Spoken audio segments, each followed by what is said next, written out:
Good evening, councillors, ladies and gentlemen, and welcome to this first virtual meeting of the Corporate and Community Committee. As a webinar, this meeting is being recorded and can be viewed at a later date on the Council's website. Now, to begin with, I welcome Councillor Paul Skinner, Leader of Boston Borough Council, Councillor Nigel Welton, Deputy Leader of Boston Borough Council, and also, pardon me, all non-committee members of this CNC meeting, Corporate and Community meeting. In addition, I extend a warm welcome to our guests, Mr. Mark Edgehill, Principal Advisor from the Local Government Association, and Mr. Trevor Holden, Managing Director of Broadland and South Norfolk District Councils. I extend a very warm welcome to you both. Now we move to the preliminaries. First thing I have to ask, are there any apologies or substitutions? Jeanette? Thank you, Chairman. Thank you, Chairman. There are apologies for absence from Councillors Tom Ashton, Alan Bell and Frank Pickett. And I've received notice that Councillors Tracy Abbott, Paul Goodale and Judith Skinner, respectively, are attending in their place. Can I also add, Chairman, that Mark Edgehill doesn't appear to have been able to join us as yet. I don't know whether he's had some technical difficulties. Thank you. That's life, isn't it? I'm afraid. Well, I welcome Tracy Abbott, Paul Goodale and Judith Skinner to this meeting. You're very welcome to be here. Next item, do any members wish to declare any interests in respect of any item on the agenda? Jeanette? Chairman, before members have a chance to answer you, could I just, on behalf of the members present who serve on the Chief Officer Employment Panel, can I declare that they attended a meeting of that panel on the 20th of May and considered a report on the proposed strategic alliance in terms of sharing of statutory officers, and they made a recommendation to full council that will be considered on the 10th of June. And I'll hand it back to you, Chairman, to ask if members have any other declarations. I'll follow you up by saying, do any members wish to declare any interest in respect of any item on the agenda? So it's now to members to declare. Do I have any?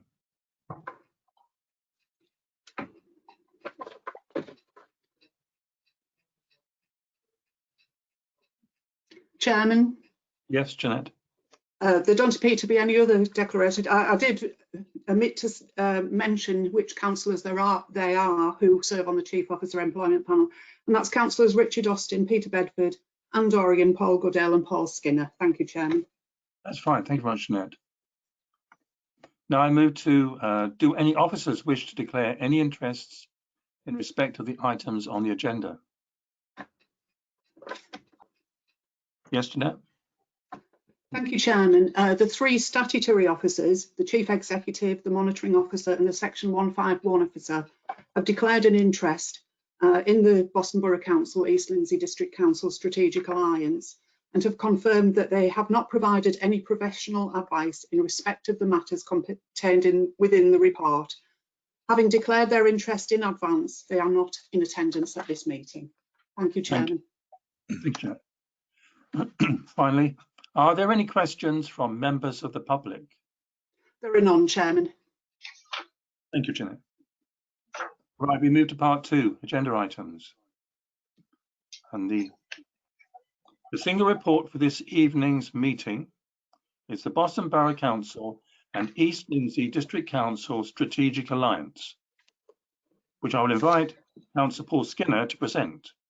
Councillor Skinner, are you there?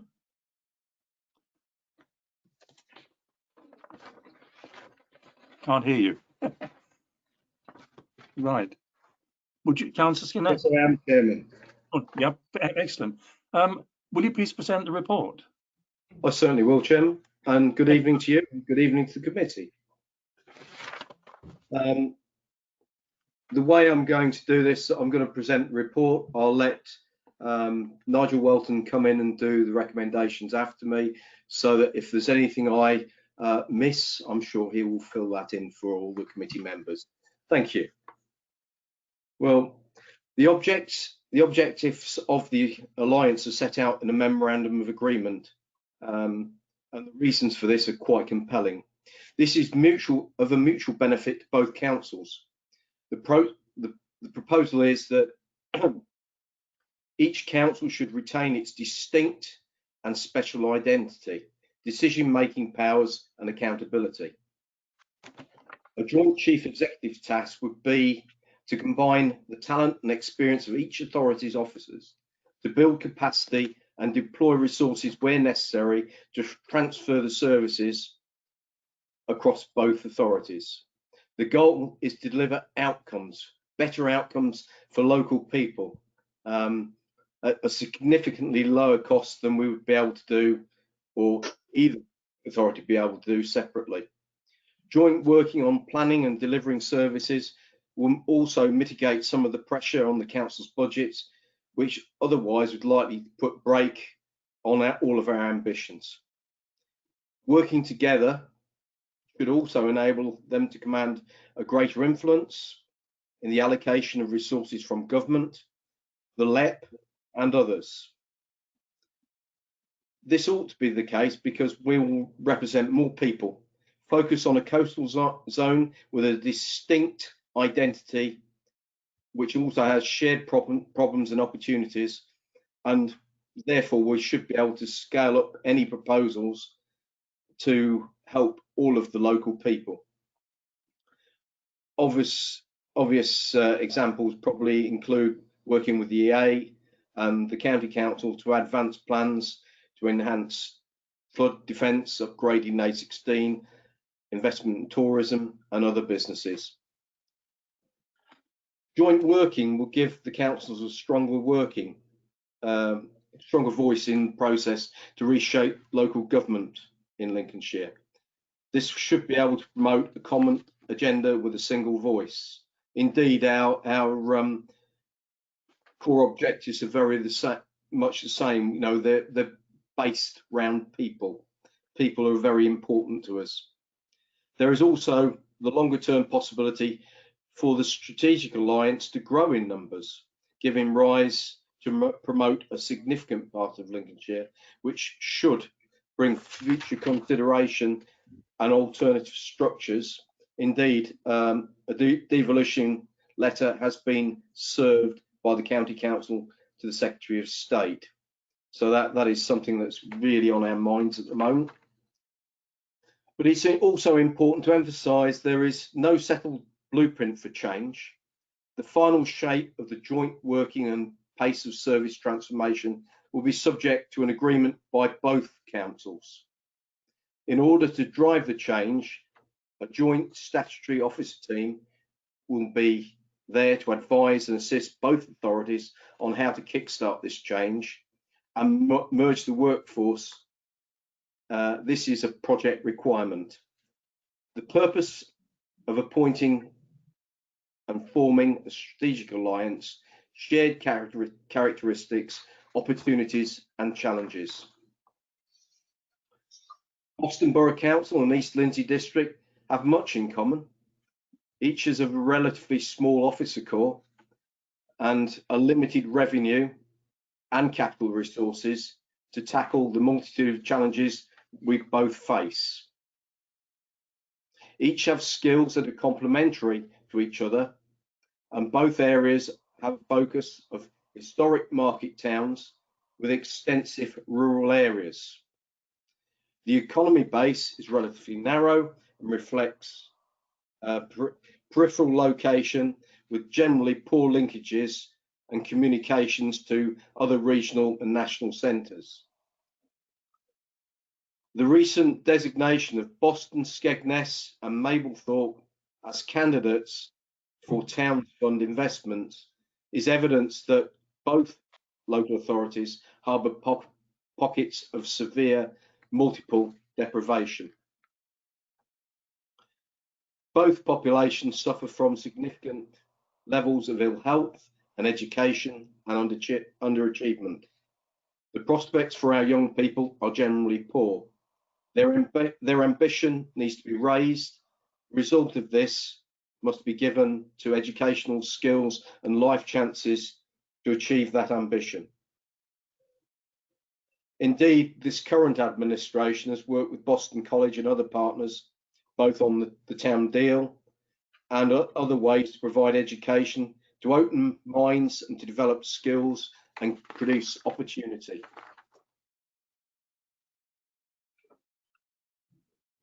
The quadrant, the growth of Boston College and the health of the town's ports is evidence of the scale and quantity of change that can be achieved. Similar large-scale transformation is now being planned in Skegness.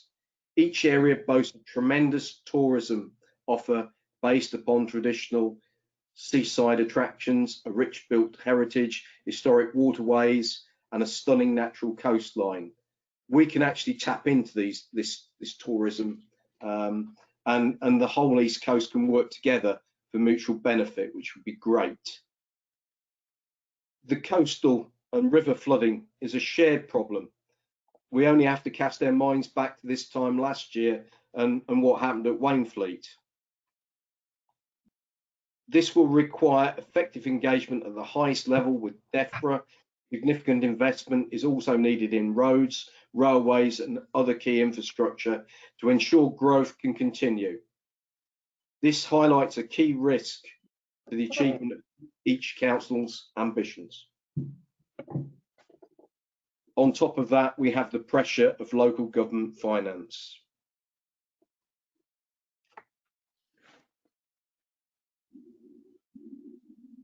And especially with the COVID-19 difficulties at the moment, that has put even more pressures on local finance. I mean, as all the members will know, we've received some help from government, but it's a little less than half of the predicted figure over the next 12 months. And that sum is still totaling up. So we've got quite a lot of challenges going forward. The population has also been growing, but more importantly, parts of that population rely on services or have demanded the service that have been, well, it's been growing quicker than the population as a whole.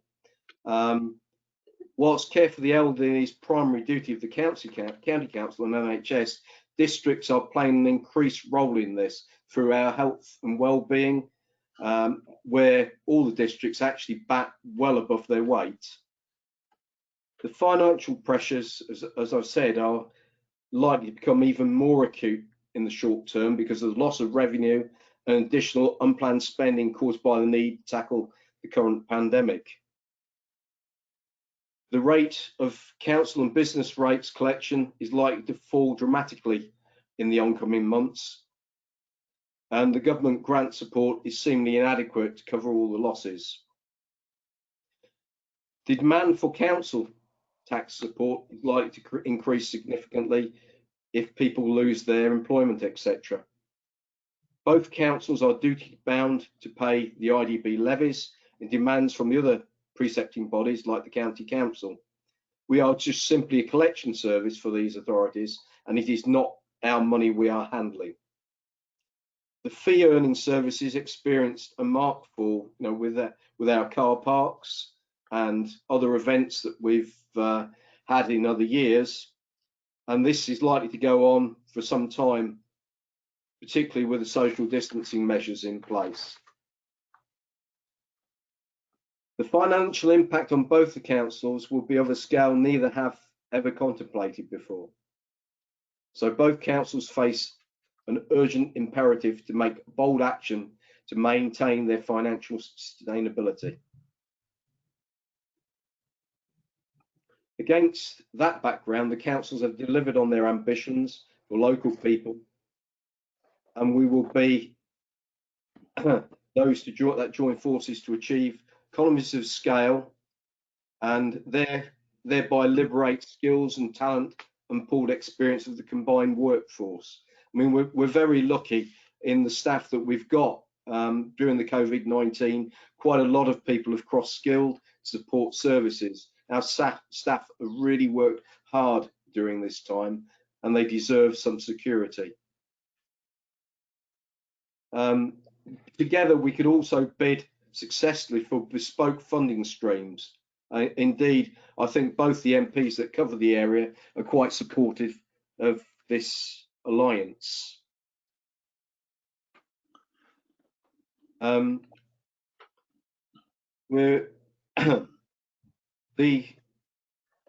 are a couple of ways, past experience in Lincolnshire, when looking at government reorganisation. Originally, it was looking at the districts and councils sharing a board, and at the moment, the top-down option is preferred by the county council, so that will also put pressures on district councils.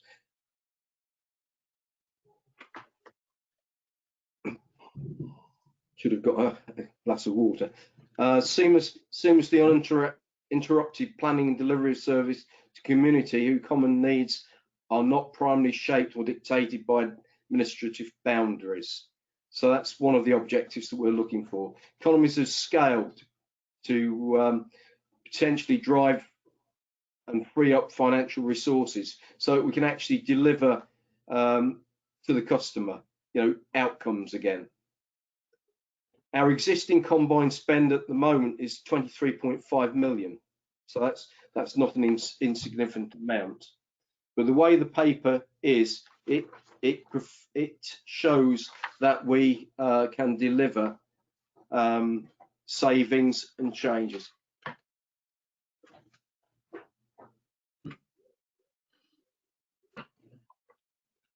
Excuse me. No problem.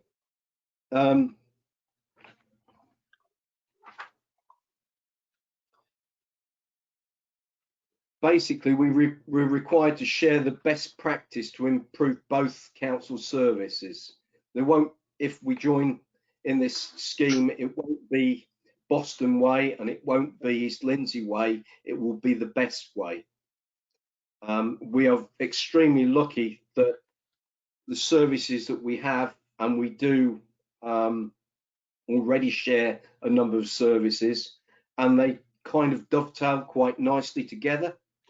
We also have demands to, so we can coordinate and more effectively joint working with other sectors like the NHS and further education. There is also the potential to promote joint business cases for major investment that will assist both councils in getting improvements that we need.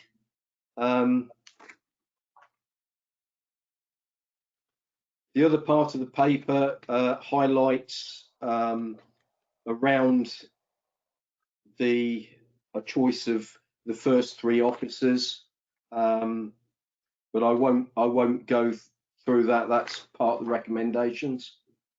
I've just about run out of voice, so I'll ask Nigel to continue to cover the things that I've missed. All right. Thank you, Councillor Skinner. Jeanette?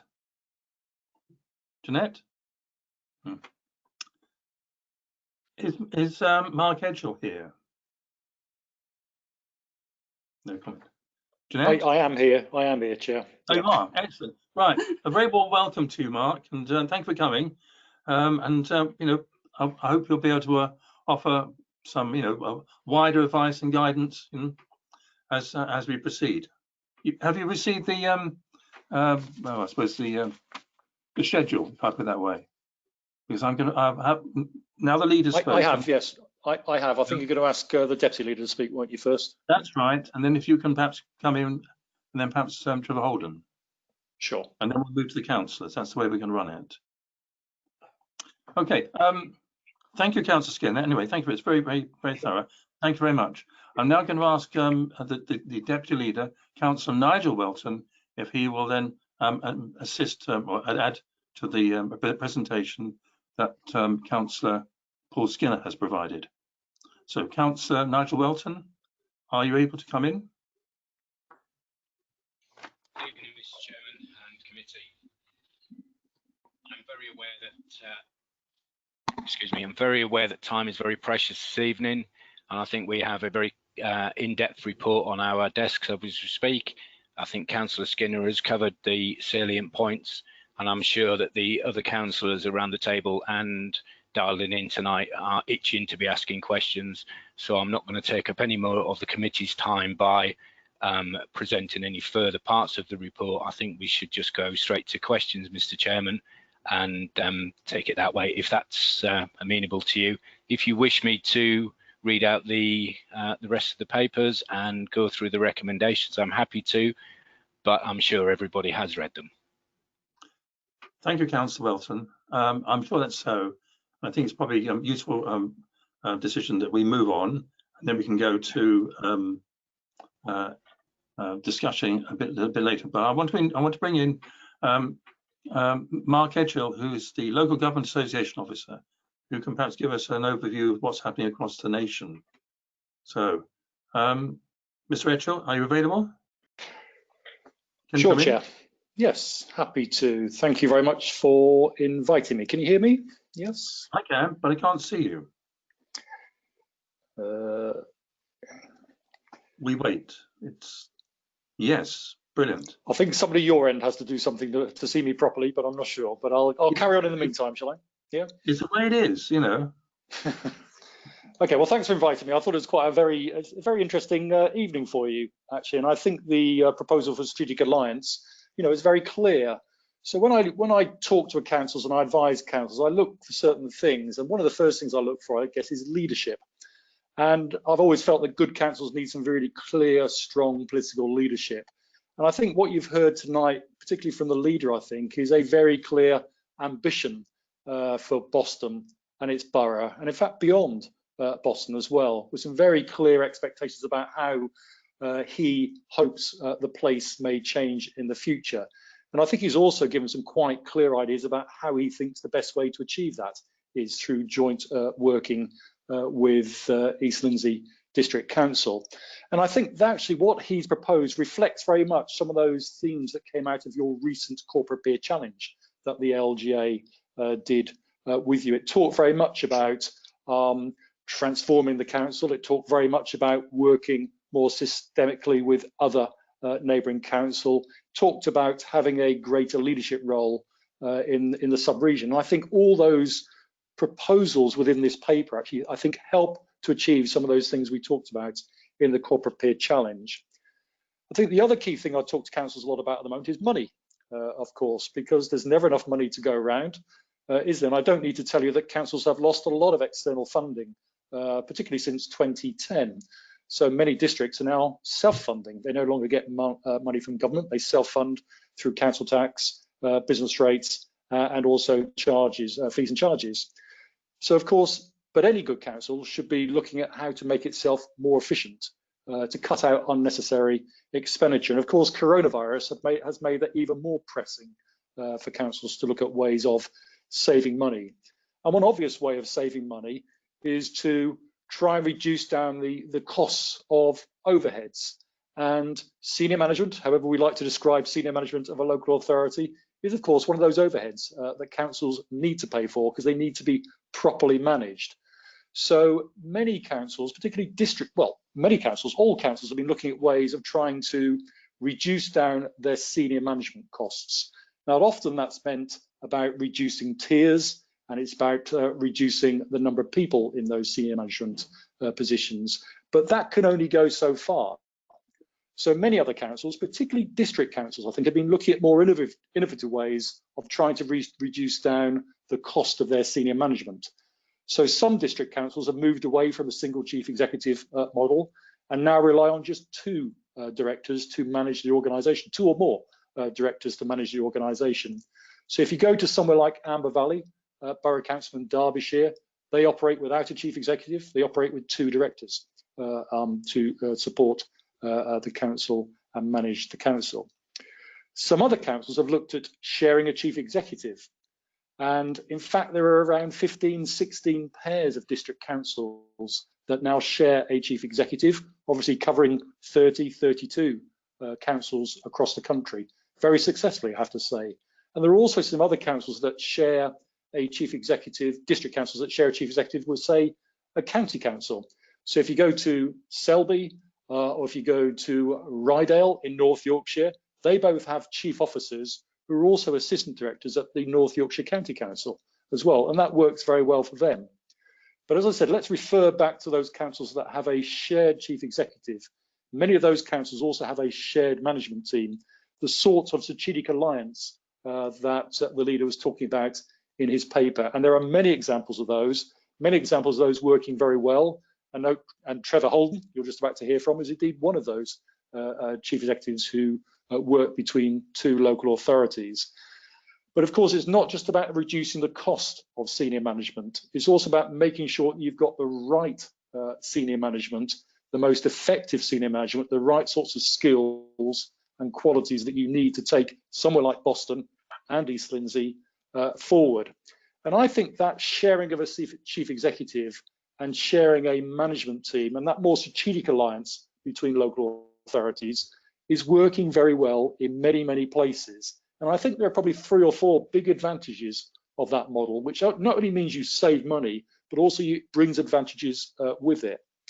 The first advantage I see is it creates more of a critical mass, a critical geographical mass, where the two councils working more closely together can have a stronger voice in the sub-region and beyond, particularly to achieve some of those ambitions that the leader talked about earlier. Secondly, I think sharing sort of senior management and having a shared alliance brings some economies of scale. So you can make savings in all sorts of levels and tiers in the council, and to avoid things like duplication. 2 councils doing exactly the same things in 2 different places. Why not just do it once and once properly? Thirdly, I think it brings more resilient capacity to 2 councils. So all other things being equal, yes, you won't have 1 set of managers for 2 authorities. You'll have 1 and a bit, less than 2, but 1 and a bit, which gives you more resilience across each authority moving forward. And I think the fourth thing is that longer term, I think it does give the opportunity for the councils to attract very high caliber candidates to those most senior roles, because it is a more attractive job for people to come and be a chief executive of 2 local authorities or a senior manager of 2 local authorities, rather than being a chief executive or a senior manager of just 1 local authority. So I think these are exciting proposals in the paper tonight. I think there are many advantages attached to them, saving money, but also giving that additional resilience. And you're not unique in trying this. There are many examples of where this is working very effectively across the country. So I hope that's helpful. Thank you very much indeed, Mark. That's excellent. Overall discussion about what's available and how things work.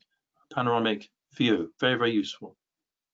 Thank you. So, and now I'm going to call upon Mr. Holden. Trevor Holden, are you available? Chairman, thank you. Yes, trust you can hear me okay. I can, but we wait. We wait to be seen. Oh, my apologies. That's a click from me at this end. Good. Thank you. We have visual and sound. We're good. Chairman, members of the committee, thank you for inviting me to join you this evening. As introduced, my name is Trevor Holden, and I think I'm one of the most recently formed joint chief executives. I'm or managing director over Borough and South Norfolk councils.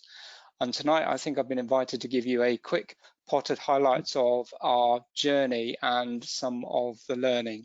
So back before I was appointed as the managing director, Borough and South Norfolk councils undertook what they termed as a feasibility study, which was signed off in 2018, leading to a recruitment process which saw myself appointed. So important to note at this stage, the feasibility study was a very, very comprehensive document, which laid out much of the roadmap in terms of where we were going to go and how we were going to go there. It set out, before you got into the midst of activity, lots of the conditions and the terms on how things would be taken forward.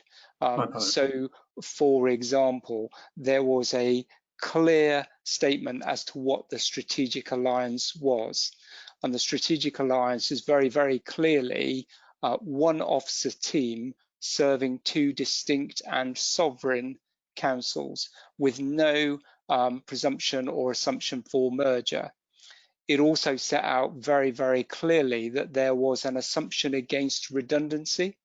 That didn't tie the hands to say that there would be no redundancies, but it said very clearly that they wanted this merger to be a sense of opportunity for staff in some of the way that Mark has described before me, because people would be working across a broader area, bigger teams, and an opportunity as part of the merger to maintain more specialisms rather than bulking up staff and giving them a broader and broader span of responsibility. So it enabled the retention of specialisms. It was partially financially driven because at the time that that report was conceived, as we are now, local government finance was uncertain, and it set circa £8.6 million worth of saving over the period of the midterm financial plan. So it set again the conditions of what were to be achieved, what was to be achieved. It also, unlike yourselves, set out what was to happen to the chief exec appointment, and the chief exec appointment was to go through open competition, which it did.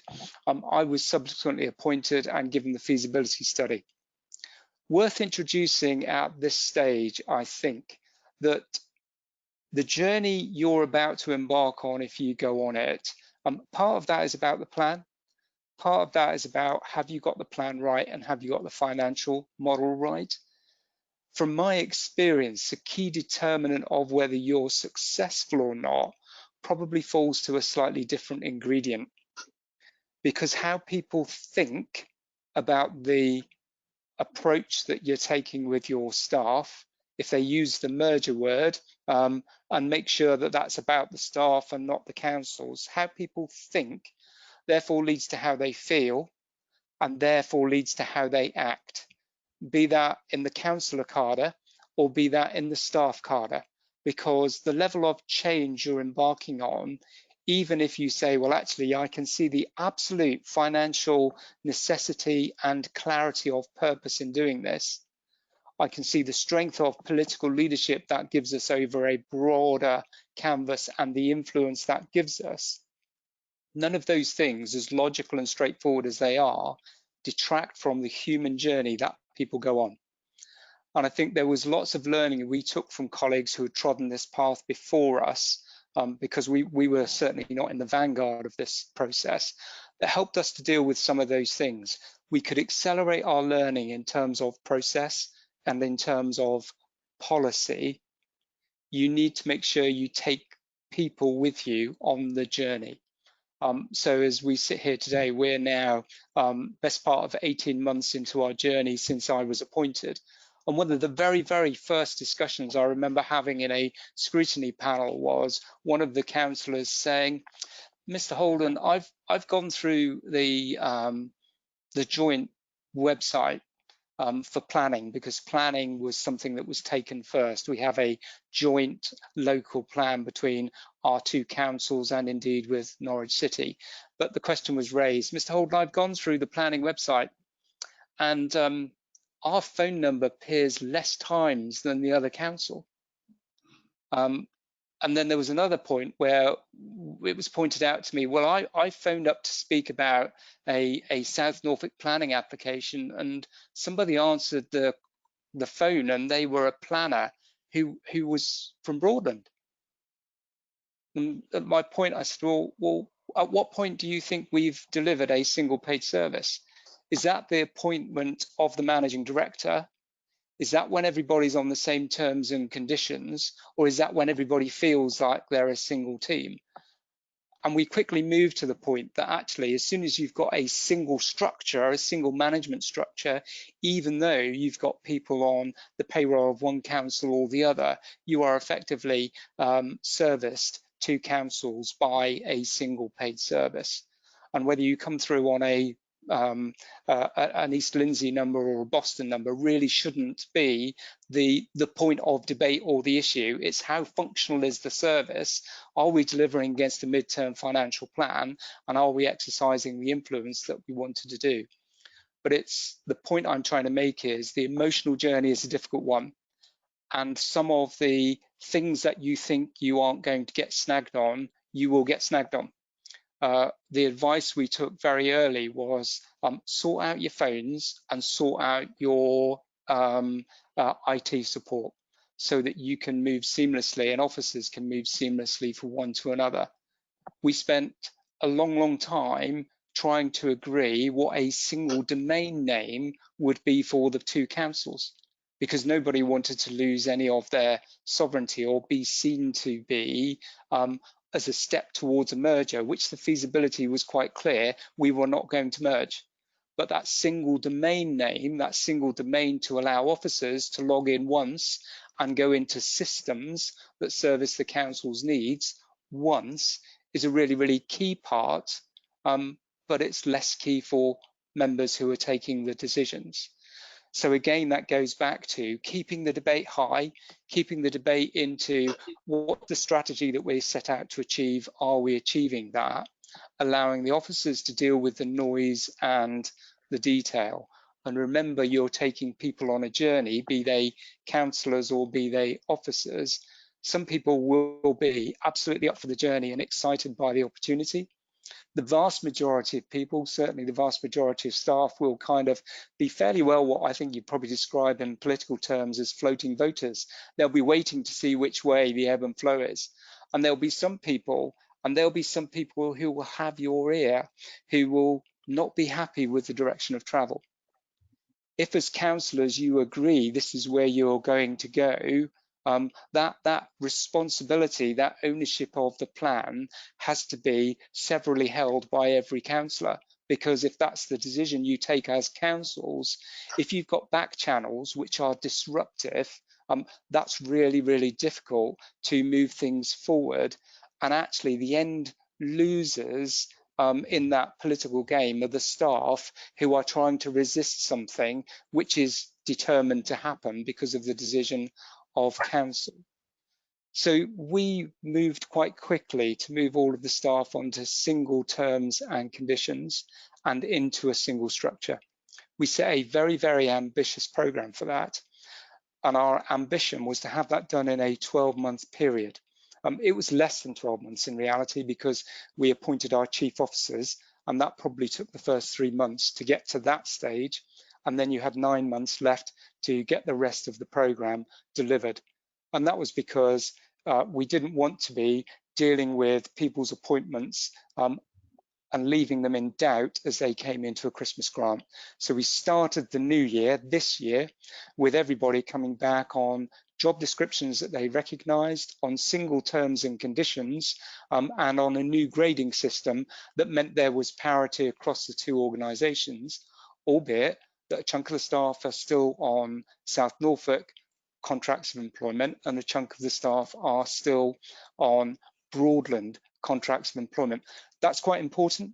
And that's quite important because if at any stage you were going to disaggregate, if at any stage you were looking at changing the model, employment law trumps anything else. So actually keeping that balance of whether someone's on a Broadland contract or a South Norfolk contract is important, and it's academic to the staff because they're common terms and conditions. We also set out from the feasibility study, it was very clear that where we could, we would align processes and practices. That's not to restrict the hands of either sovereign council. It's just to say where it makes sense, you allow the officers easier processing and therefore more capacity if you're working on aligned or common processes and practices as you go forward. That's a big ask, because actually there's more than one right answer to any policy or process decision, and the chances of you naturally settling on the same right answer is quite difficult. So that word compromise comes in a lot, And lots of times I've heard conversations, both when we were warming up to this process from others or in my own councils, where absolutely everybody recognises the need for compromise. And the sooner you move to my position, the better. You really do need to compromise. That has to be a much more open debate than that, so that there's nothing ruled in or ruled out. Or if you've got red lines, those red lines are really clear in your feasibility plan, and then you stick to them, because that has to be your rule book or your reference point that you go back to. So where are we in 18 months? COVID's obviously disrupted things, but we've retained services, we've retained specialities. We've delivered against the midterm financial plan saving of 8.6 million, and we will deliver net savings in excess of that through the process of the midterm financial plan. We do have significant influence within the county, and we have two leaders who are quite often aligned on things, but also reserve and absolutely maintain the right for independent decisions around different things. That's a constructive tension within the model. We can afford to do things that as separate authorities we could not afford to do. The Section 113 agreement takes away a lot of the noise and allows officers on one payroll to be at the disposal of the other, and vice versa. If you look at that from a COVID environment, South Norfolk has an in-house leisure service. We've closed the leisure centres. We were able to deploy those staff for the benefit of Broadland and South Norfolk without cost transference. The ebb and flow makes that absolutely work. So for me, this is my third chief executive appointment. It's my first proper joint appointment. I've looked after 3 authorities consecutively in the past. This is a really exciting journey, but to be successful, I'll take you back to my principal point. The plan's relatively straightforward. The finances are relatively straightforward. How people think, how people feel, and therefore how they act is the thing that will cause you to move forward with real gusto and pace, or be a drag anchor if you don't get it right. Chairman, I hope that's useful. I'll be happy to take any questions at all. That's absolutely brilliant. I want to thank you very much indeed, Trevor, for an outstanding summary of what it's like to be in charge of a joint authority, joint alliance. So absolutely superb. Thank you very much indeed. Thank you. I'm now going to move, if that's all right. I want to move now to the committee and to ask committee members. So I will now ask committee members if they have any questions or comments they wish to make on the report and what has been said by Councillor Skinner, Councillor Welton, Mr. Edgehill, or Mr. Holden, right? And I will call councillors in alphabetical order. You have the script, so you know exactly what's going to happen. So I'm now going to call Councillor Tracy Abbott. Do you have any comments to make, Councillor Abbott? Yes, I do. Right, please come to the screen. Councillor Abbott, to the screen, please. Hello, thank you. First of all, I would like to thank you, Chairman, for inviting the two gentlemen, Mr. Holden and Miss Edgehill. It's been very informative what they've had to say, and I've enjoyed it immensely. It's been very, very, very enjoyable. Gives them a whole new insight into it. I do have a question, however, for either Councillor Skinner, Paul Skinner, or Councillor Welton, whichever would like to take it. Right. And that would... well, do you want to make the question? And yeah. Then we have to go to the councillor. Yeah. It's on the Appendix A of the Memorandum Agreement. It's in Section 2, and it's 2.5. Am I right in believing it's that the wording of it indicates that we do not have to have all of our services joint? We can pick and choose which services we wish to join with in the alliance with LINDSEY. Right, and now I'm going to ask Councillor Paul Skinner. Can you answer that question, Councillor Skinner? we wait. Right. A bit slow on the clicking there. Apologies. All right. We've always got a choice in what services we have, but we will have a common management structure. After 2 years, it will be very much a combined service. But it's a long journey getting there. And I think it's a question of commitment. To get the best out of this, people need to be committed to the journey, as the last gentleman said, and that is really, really crucial. Councillor Tracy Abbott, you wish to offer another question? Yes, I may. Directed to Paul Skinner again, Councillor Skinner.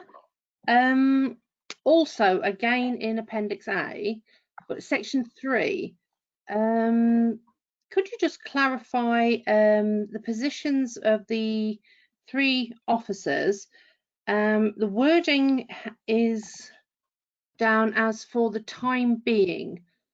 Does that mean that there is a time period where we can change those officers while we're going through the change of circumstances? Does it mean there's a set period? What is the time kind of limit on that, as it only declares it as for the time being?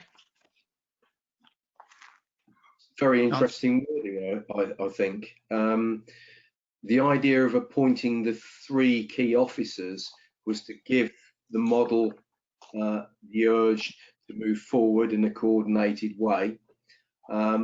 As with all things, people are subject to performance management in jobs these days, as you probably realise, Tracy.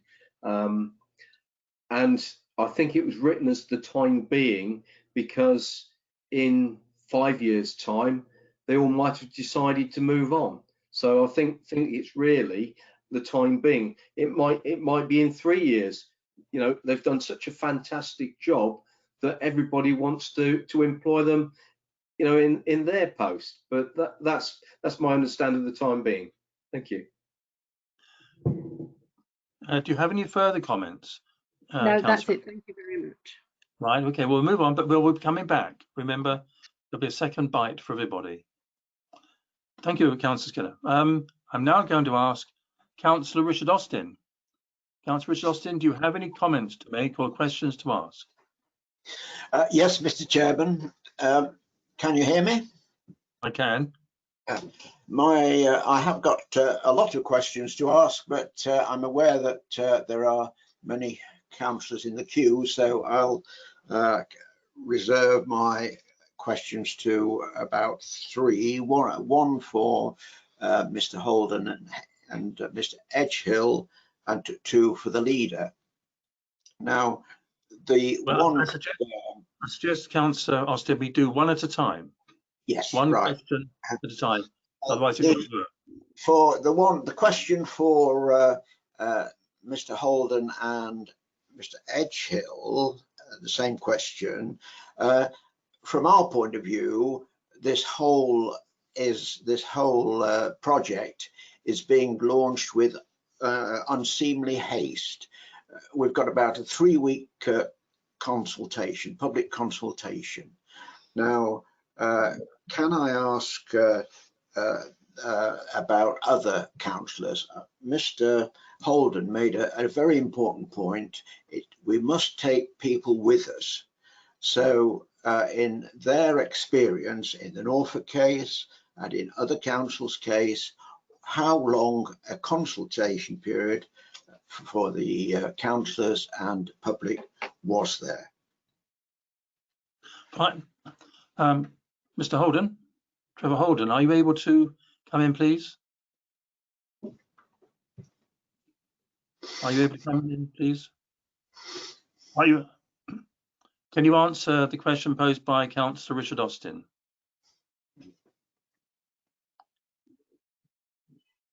Not getting the sound at the present minute. Chairman, sorry, my apologies. So the consultation happened before I arrived, and it was a quick consultation period. I just want to pick up on that point of time, and also in any of these mergers, from the people we met and through our own experience, one council is going to be slightly bigger than the other. One council is going to feel done to.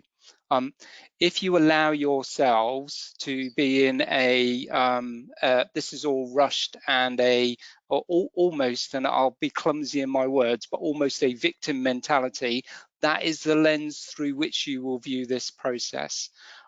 We moved quickly. We moved quickly once we'd got the sign off of the report. So the report was signed off in June. I was appointed before the end of the year. So the councils moved quickly before I arrived. We moved quickly thereafter.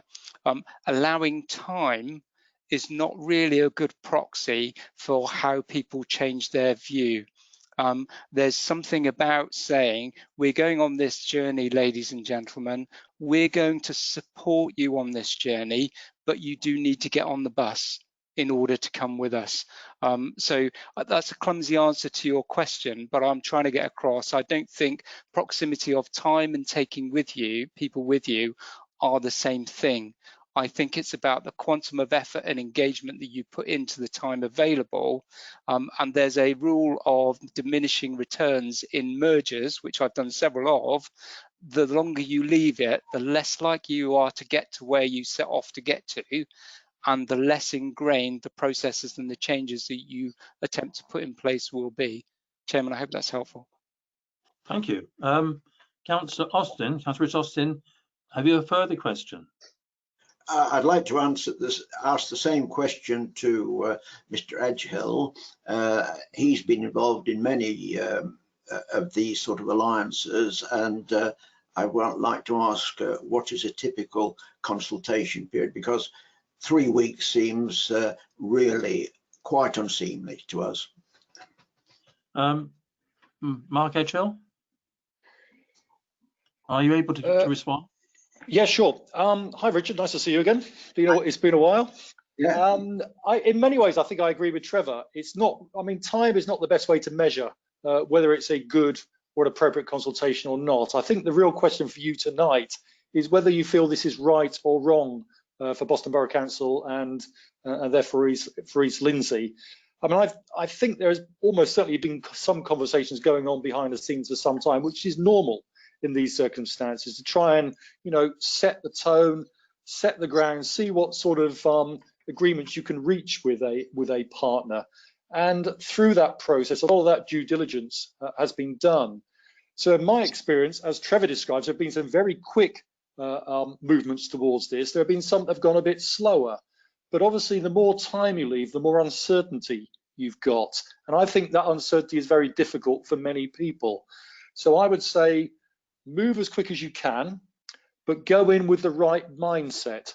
The sorts of things that Trevor talked about there, I think, about how you move into this arrangement determines how colleagues that work for Boston Borough Council and indeed East LINDSEY District Council think and feel about it and how they act themselves in the future. Fine. Okay, that's good. Thank you, Mark. Councillor Rich Austin, you have a third question, do you not? Yes, I'd like to just make some comments before asking the leader a couple of questions.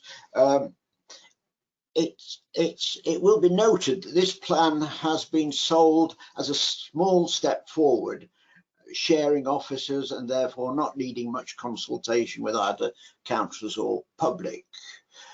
However, it does feel as though the wool is being well and truly pulled over our eyes because of this haste. If we approve this report, we are going down a one-way street towards something much bigger. The cost and difficulty of turning back will be immense and unlikely to happen. Make no mistake, we are being asked to make a decision of historic proportions with quite inadequate consultation and examination. Councillors and public are only being given this 3-week period. I fear it'll be a question of marry in haste, repent at leisure. Let me give you one example that concerns me. As you know, I was a member of the Chief Officer Appointments Panel, and we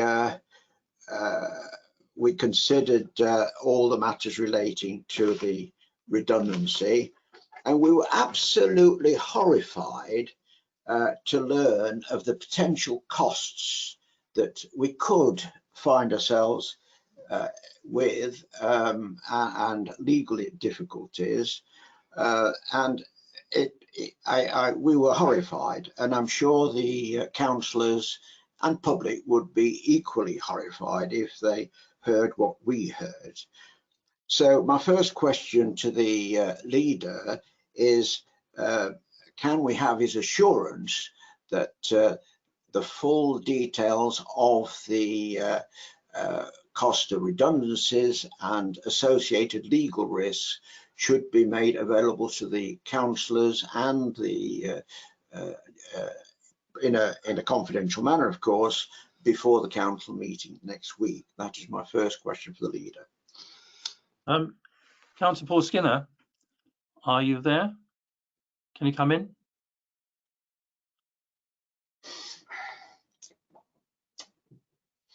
Excellent. Well, I'm a little bit concerned about this because this is a proposal, and until actual fact the council has actually decided that it's no longer a proposal, there's actually nothing to discuss. It's all potential, and it really does concern me that the thought of somebody's personal employment details should be floating around amongst the members. I believe one of the gentlemen before me said that employment law trumps all, and the reason we've gone the route we have fairly swiftly, we can't say we've denied you any information, because everything that's out in public domain, we've run question and answer sessions, Richard, and they weren't all attended. I'll be quite frank with you. But nothing we have discussed. I mean, basically what you're saying is let's do it all on pink papers, then the public can't actually see what's going on. You really can't do that. It's either on pink or it's all black and white like we've got, and that's why we've got it the way it is. We've done it so it can be out front for everybody, and we've done it in the way we have to basically, I've been through several mergers and things, and you know, certainty and how things go at this point make a big difference to your staff, and that's why we've done it in the way we have. Nothing else, nothing to deceive. All I can say is the figures that are contained in the public report have been verified both legally and have financial credence, and that's all I can say about the figures that are in the public report. The other bits I'm not prepared to discuss at this point, although I would welcome it at a future, not this 10th, but a future meeting when there's something in place, because otherwise all you're doing is discussing probability. Thank you. Thank you, Councillor Skinner. Councillor Richard Austin, do you have a further question? Yes, just to say that thank you, Leader, for your comment, but the figures that we were given in confidence were far, far higher than anything in this report. That's what horrified us. Now, we need the best fit for Boston, and there are several other councils we could team up with. Can the Leader tell us what other approaches have been made in addition to East Lindsey? Councillor Paul Skinner. Well, I don't think anybody wants to play with us at this point until we play nicely with at least one neighbour. Thank you. Thank you. Councillor Richard Austin, I'd like to be able to move on to another councillor, if that is all right with you. We can come back again later on, but we must ensure everybody gets a chance to speak. Thank you. Thank you. Right now, Councillor George Corner. Councillor Corner, do you have any comments, or do you want to present any questions? Thank you, Chair. Can you hear me okay? I can, yes. Brilliant. Excellent. I'd also like to thank Mr. Edgill and Mr. Holden for their input earlier. Very useful information. My general train of thought on this, I would like to make a few comments and also have a question at the end. When making decisions, I think it's important that we don't look just at the immediate sort of next 3-6 months, but also to think of the years to come, future of Boston. And my main train of thought is, in this current climate, how long has Boston got, and how many nips and tucks, how much savings can we make until we need to start cutting, key line services. Action is required somewhere. This is obviously where we can make savings. Often councils can be scrutinised for not acting fast enough, not making decisions quick enough, which can lead to other complications. And I actually am quite a fan at the rate this has been moving. There is the information out there. I've got a question for either the leader or Mr. Welton. I see this as a collaborative partnership approach. I know we've shared services in the past. Could I have a recap on which ones that we've shared in the past? To Councillor Skinner first of all, yes. Councillor Corner, do you want to ask that to Councillor Skinner or to Councillor Welton? I have to know one or the other. How about that? Quite magic. All this technology. Right. All right, Councillor, it's all yours. Thank you very much, Chairman. Currently, we actually share CCTV, antisocial behaviour officers, building regulations, and actually a certain amount of bins. I believe Councillor Welton is quite unique in that he gets either East Lindsey's collection service or ours, and I don't think he bothers which one it is as long as his bin gets emptied. Thank you. Councillor Corner, do you want to come on with another question? I do, yeah. Thank you, Chair. I think that's reassurance for the public that they can see. Oh, I think Councillor Austin's mic is on there. Yes. I think that's good reassurance for the public that we're already sharing a number of services. What level of scrutiny did those services go under when those were initially proposed to be shared to leader Councillor Skinner? Councillor Skinner, can you answer that question?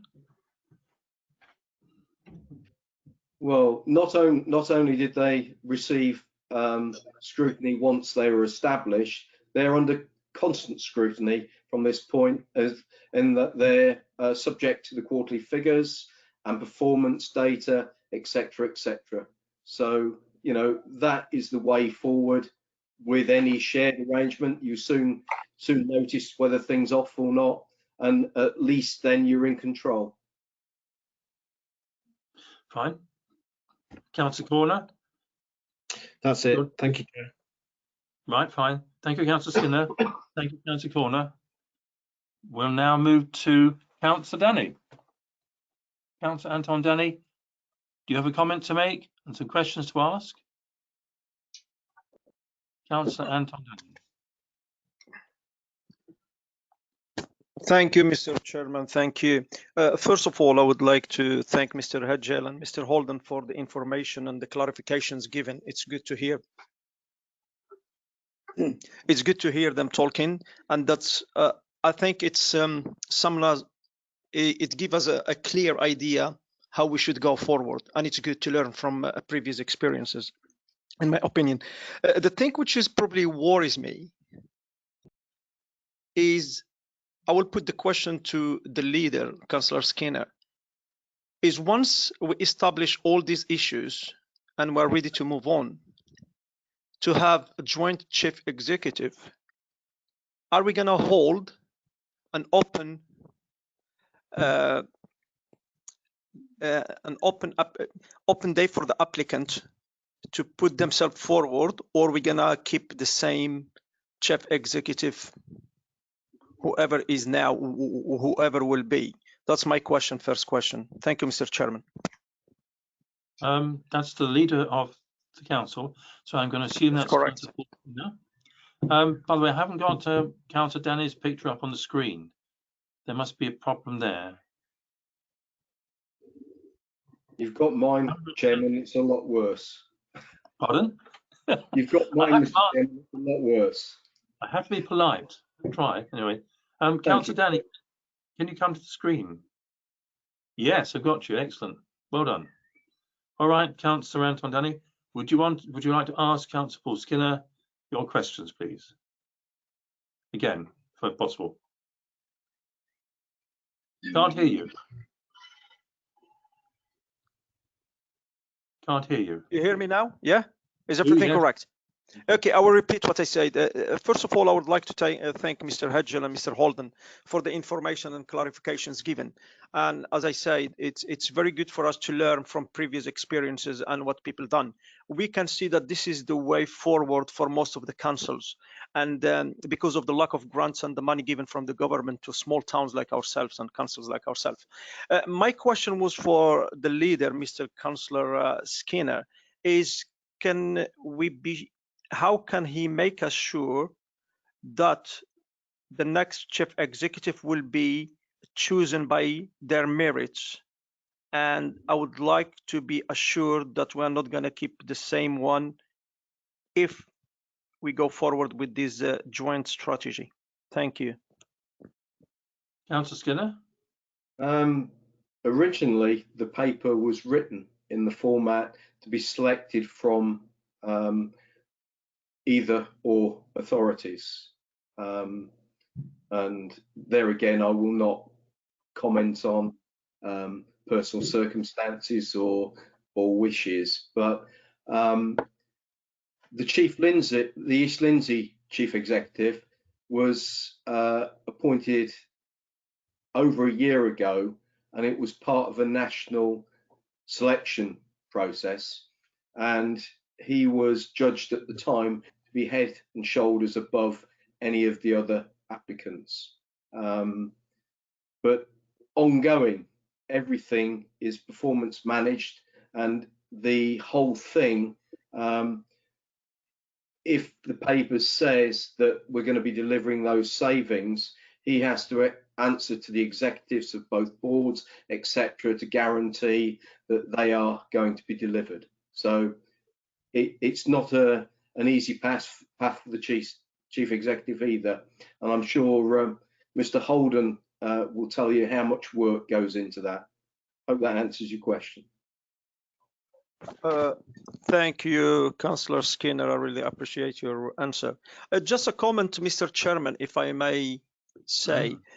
I mean, it's very clear is financially we will benefit, and as Councillor Cornan stated, we shouldn't look for the next month or the second month or even next year.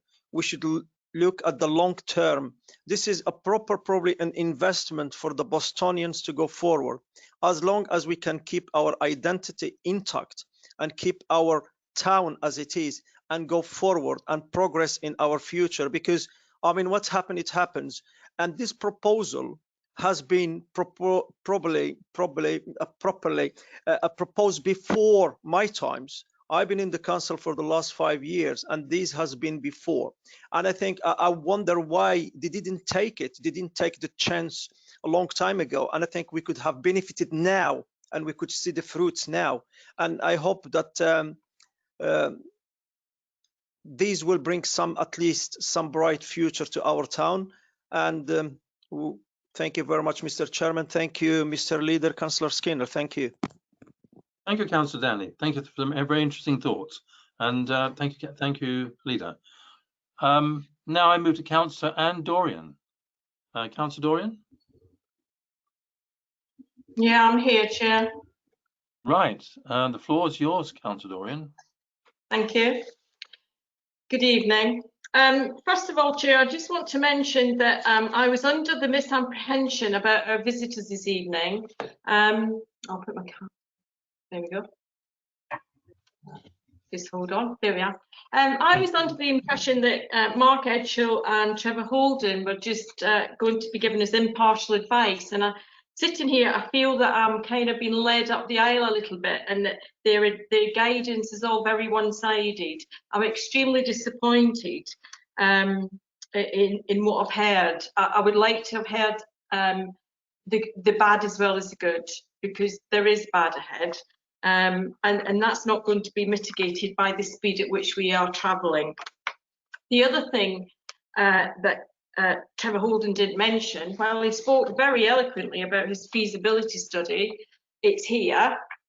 It's 120 pages long of a feasibility study that they spent time and effort and some expense, which was well worth it reading it, in deciding just exactly what a merger was going to look like and how it was going to be for the people of their district councils.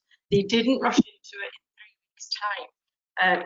Mr. Holden was appointed after 4 months after his council agreed to form a merger, and then it was another 6 months before his management team was appointed. So that's far, far longer than we are being given, Chair, and I certainly object to the pace at which we are travelling. So I'd like to start on page 7 of the report, Chair. I'd like to ask Councillor Skinner. Who wrote the report, Councillor Skinner, first of all?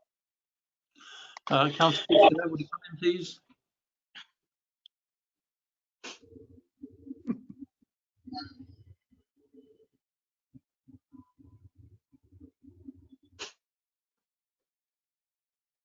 Has he gone? I don't know. Councillor Paul Skinner? Oh, there I am. Sorry, it's a little bit of delay in there. Apologies. Who wrote the report? Well, both the current chief executives. Oh, I thought they both declared an interest, or certainly ours had declared an interest. Okay, thank you. Okay. Okay, on the financials then. On page 7, 1.13, sorry, it's over to page 8, 1.13, paragraph 3. Are John Armstrong and Adrian Sibley entitled to any redundancy costs?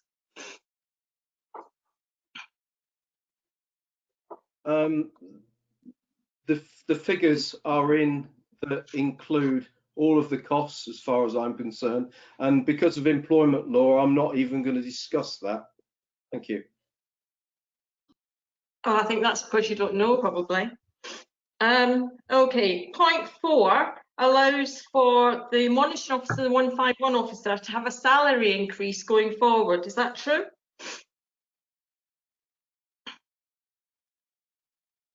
Probably. If it's in the paper, if you're telling me, Anne, it must be right. Okay, thank you. Okay, so on paragraph 5, which elected members would be involved in that decision-making process? In which process? Page 8, paragraph 5, the chief executive, the new chief executive, if this goes ahead, would be authorised to carry out an immediate management restructure, and it would involve elected members. I'm asking you which elected members would be involved in that decision-making process. It would be a joint panel. Okay, but it doesn't say the joint panel. The joint panel's about later. Yeah, well, one at a time, otherwise it just jams up. Thank you, Chair. So it's a joint panel, okay? On paragraph 6, it says it's a prudent target would be for the two councils to save 1.2 million over the first 12 months. Why was that figure reached? How was it reached? It was reached by the people that produced the paper and verified by the financial services that verified it and the independent legal services that verified the process. Okay, so what underpins the 1.2 million? Where's that money going to be saved from? That's basically the management restructure, and we have a number of posts that between the two authorities that aren't filled, and also there's about a 5% churn on our staff, and there's probably a little bit more East LINDSEY. So those figures can be achieved within all those things I've just told you. 1.2 million on staffing, you're saying? We're going to save that in staffing? Well, it's on the senior management structure, yeah. Okay, thank you. So sticking with that point then, and correlating that with the financials, the one page of financials on page 39, this says that 1.2 million is going to be saved over the first 12 months, okay? On page 29, the first year savings are giving us a loss of £150,000. So how do you square the circle there, Councillor? Well, I haven't got my financial guide, but it was all checked out. It all checks out across. And no, that's not good enough. I'm reading from the documents for this committee this evening. Yeah. So paragraph 6. Sorry, I'll finish. Paragraph 6 says 1.2 million will be saved in the first 6 months. You cross-reference that with page 29, and it says in the first year we will lose £150,000. Remember, it's a shared amount, 33%, 67%, so it's proportional. Yeah. Okay. And I'm not talking about proportional, I'm talking about headline figures that you've got in the report. So what's the point? What are you trying to say? You're saying the people that have put the report together aren't competent? I didn't say that. You said that. I'm no, asking. I didn't say that. I'm saying, is that what you're trying to say? I say this has had. I'm asking you to explain how. The system doesn't work that way. You can't talk over one another. So it has to be one, and then one, and then one, and then one. Otherwise, it just crashes. Thank you, Chair. So who's going to go first? Paul Skinner. Councillor Paul Skinner, did you want to answer the question that's been posed by Councillor Dorian? You've got the floor. I've already answered it. The report has been compiled by professional officers. It has had legal checks and it has had financial checks. I've no reason to doubt their competency. Councillor Dorian. Have you got the report there, Councillor Skinner?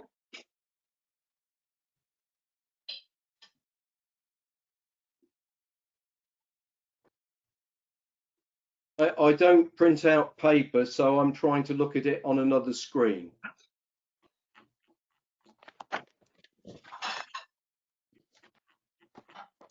Would you like me to wait, Chair? It's entirely up to you, Councillor Dorian. You've got the floor.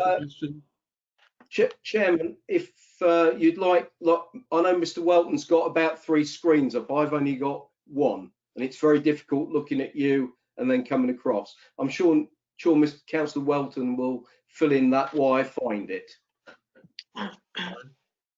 I'll ask Councillor Dorian, what do you want to do? I'm happy for Councillor Welton to answer. Yeah, that's fine. All right, I'll call in Councillor Welton. Councillor Welton, can I have you, please, to the table? Yes. You have. There's a question. There's a question for you from Councillor Andorian. Councillor Dorian, can you give me the page numbers you're referring to, please, so I can make sure I'm looking at exactly. Sure, happy to. It's page 8, paragraph 6, and then corresponding that with page 29 and the first year savings. Sorry, not 29, 39. 39, sorry, I was looking at 29 when you were asking, and I was thinking I can't see where we're going. So on page 8, paragraph 6, 1.2 over the first 12 months.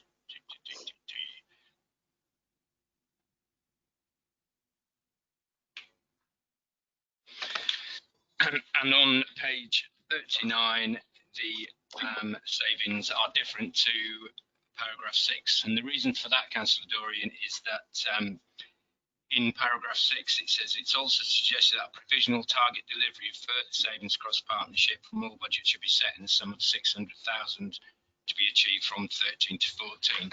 The I can't hear you, savings. Councillor. I can't hear you. Is that better? Yeah, sorry. Better, yeah. The 1.2 savings is the gross savings minus any initial costs that would be incurred by redundancies for strategic officers. So, may I come back, Chair? Yes. Yeah, of course. Okay, so why is the 1.2 million figure not in the year 1 headline? Why is it in year 2? Because the paragraph in the report is an explanation of the report, which shows that the 600,000, so the description in the report shows 1.2 million savings year on year in that year. The financial report shows the actual savings as a net figure after the payment of the strategic officer severance costs in the first year.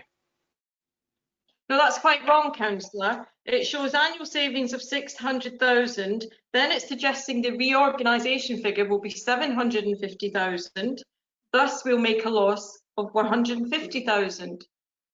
1.2 million doesn't figure in this year at all. I can answer the same question over and over again. It won't change the answer. We're just going to have to agree to disagree, Councillor Dorian, I'm afraid. I'm sorry, but figures don't lie, Councillor. Numbers don't lie. You just have to agree that you're wrong. Just a point of order, Mr. Chairman. It's explained in the notes at the bottom, and it says the 2020-21 are shown for 6 months. That is the initial reorganisation. I hope that clarifies. Thank you. Thank you, Councillor Skinner. Councillor Dorian. Thank you, Chair. I'll move on. Yep. Okay, back to Councillor Skinner, please. I'm on page 9. 2.1. When did your meeting take place, Councillor Skinner, with the leaders and deputy leaders of East Lindsey District Council? The 4th of March is the only meeting I've had with the deputy leader and in real time. That's it, 4th of March. But there again, yeah. Okay. Yeah, it was. They quite like to see me. Okay. And who are the other colleagues in 2.1 that you're talking about who are going to depart?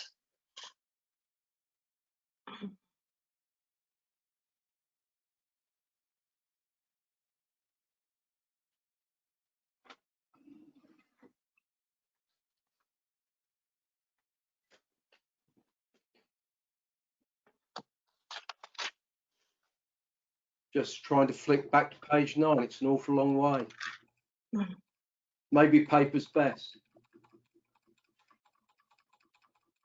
But there again, I do like to save the environment. Yep.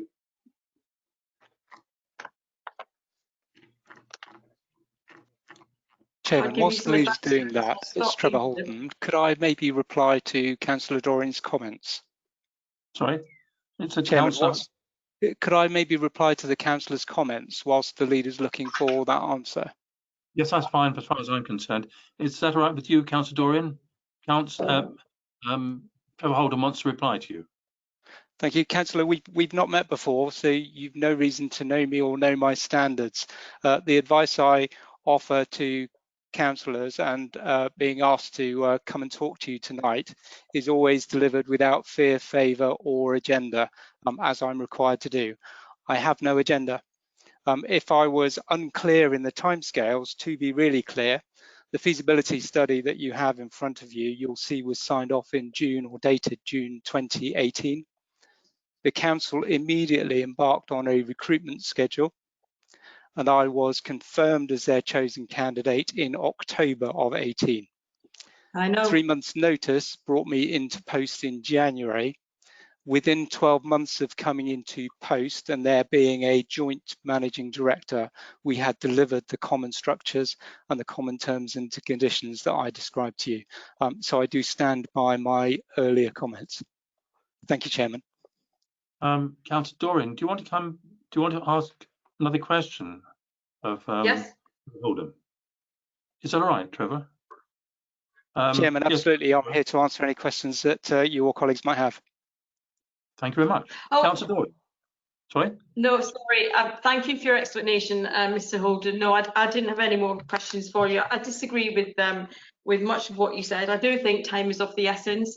I do think that the speed at which we're going is far too fast to take people with you, because I actually agreed with the sentiments of what you said about think about your approach, leads to how people feel, leads to how people act. And I absolutely endorse everything you said. And when things happen at such a pace, you don't give people time to think or feel. All you get is an action. They'll rebel. They don't like it. Staff don't like it. Councillors don't like it, and it just feels too rushed.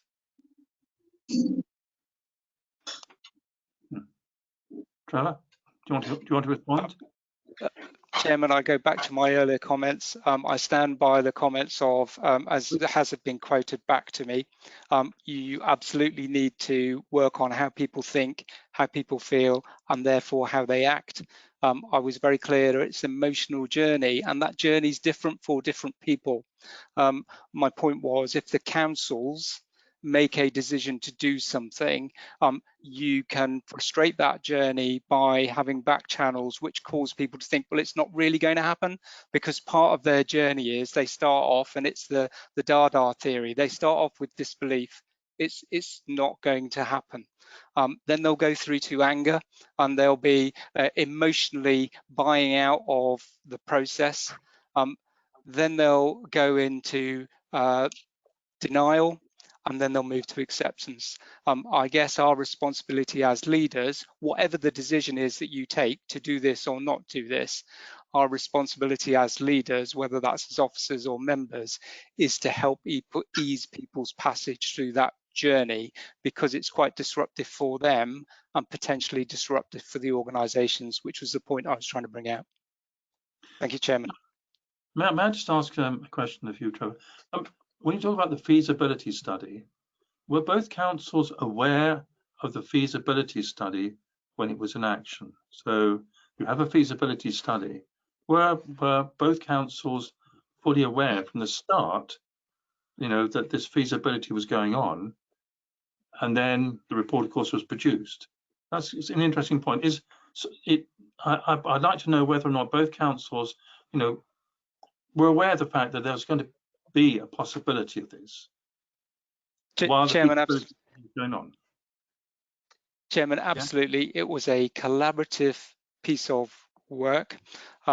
Interestingly enough, one of the leaders of one of the councils changed between the concept and the delivery. So Sean Vincent became the leader of Broadland Council. So there was a change of leadership sort of midstream, but both councils were aware of and embarked on the feasibility study was a collaborative piece of work led by the chief executives and some of the chief officers of those councils, but there was absolute buy-in to that process. And did that feasibility study involve councillors themselves, or was it hidden away from councils as such? Was it an open idea? That's really what I'm trying to get to. So were councils aware of the feasibility study so they could perhaps put in ideas and thoughts about it? Yes, Chairman, they were. I wasn't there at the time, but they absolutely were. And the feasibility study was ultimately signed off and adopted by both councils. And that was the legitimate way to do it, because it's so often referred back to as the reference document. Now, our feasibility study, I think, envisaged from the outset a deeper integration than the one that you are perhaps describing at this stage. but it's effectively the rule book. So when people step back, we're able to say, but hang on a minute, you signed up to these high order principles. This was what we said we were going to do. So when we have divergence of policy, for example, the feasibility study says actually where possible we will align policy. So we go back to that as the start point and then work away to say actually, but there's justifiable reason for divergence because two sovereign councils. The councillor picked up on one of the areas, you know, what I think I inferred from your question, if you were going to say one of the things you could do better, what would it be? We set off without enough clarity around when you're trying to build your paid service into a single team, our focus as a paid service was 2 councils, 1 team. And we focused on moving the culture of the staff into that one place. Yes. We could have paid more attention to the councillors' need to maintain the independence of those 2 councils. So we are absolutely focused on making sure the Broadland brand is alive and well and the South Norfolk brand is alive and well, whilst having culturally one paid service, one staff, working to one ethos and one culture, because it's trite to say, but it's true, that culture eats strategy for breakfast. So we have to service both of them, the cultural needs of the officer team, one, and the slightly different cultural needs of the 2 councils because they're separate and distinct. I think the thing I'm trying to bring out is that when you involve both sides and you're open about what you're doing, you're more likely to get a successful result at the end. And I'm thinking about the Council Havering and Newham, which you probably know about, which started this process, I believe, in 2012, as I understand it, and completed the process in 2019. And they started off, I think, as you mentioned, with a common IT platform. That worked very well. So they went on to the next step and the next step and the next step. And they built a very successful joint, alliance, which to save both Newham and Havering a great deal of money. And the interesting thing about that is Newham is solid Labour and Havering at the time was solid Conservative. So you wouldn't really think, would you, that 2 diametrically politically opposite councils would be able to form a successful joint alliance? But it's happened. And it is so successful, I understand, that a 3rd London borough is thinking about joining.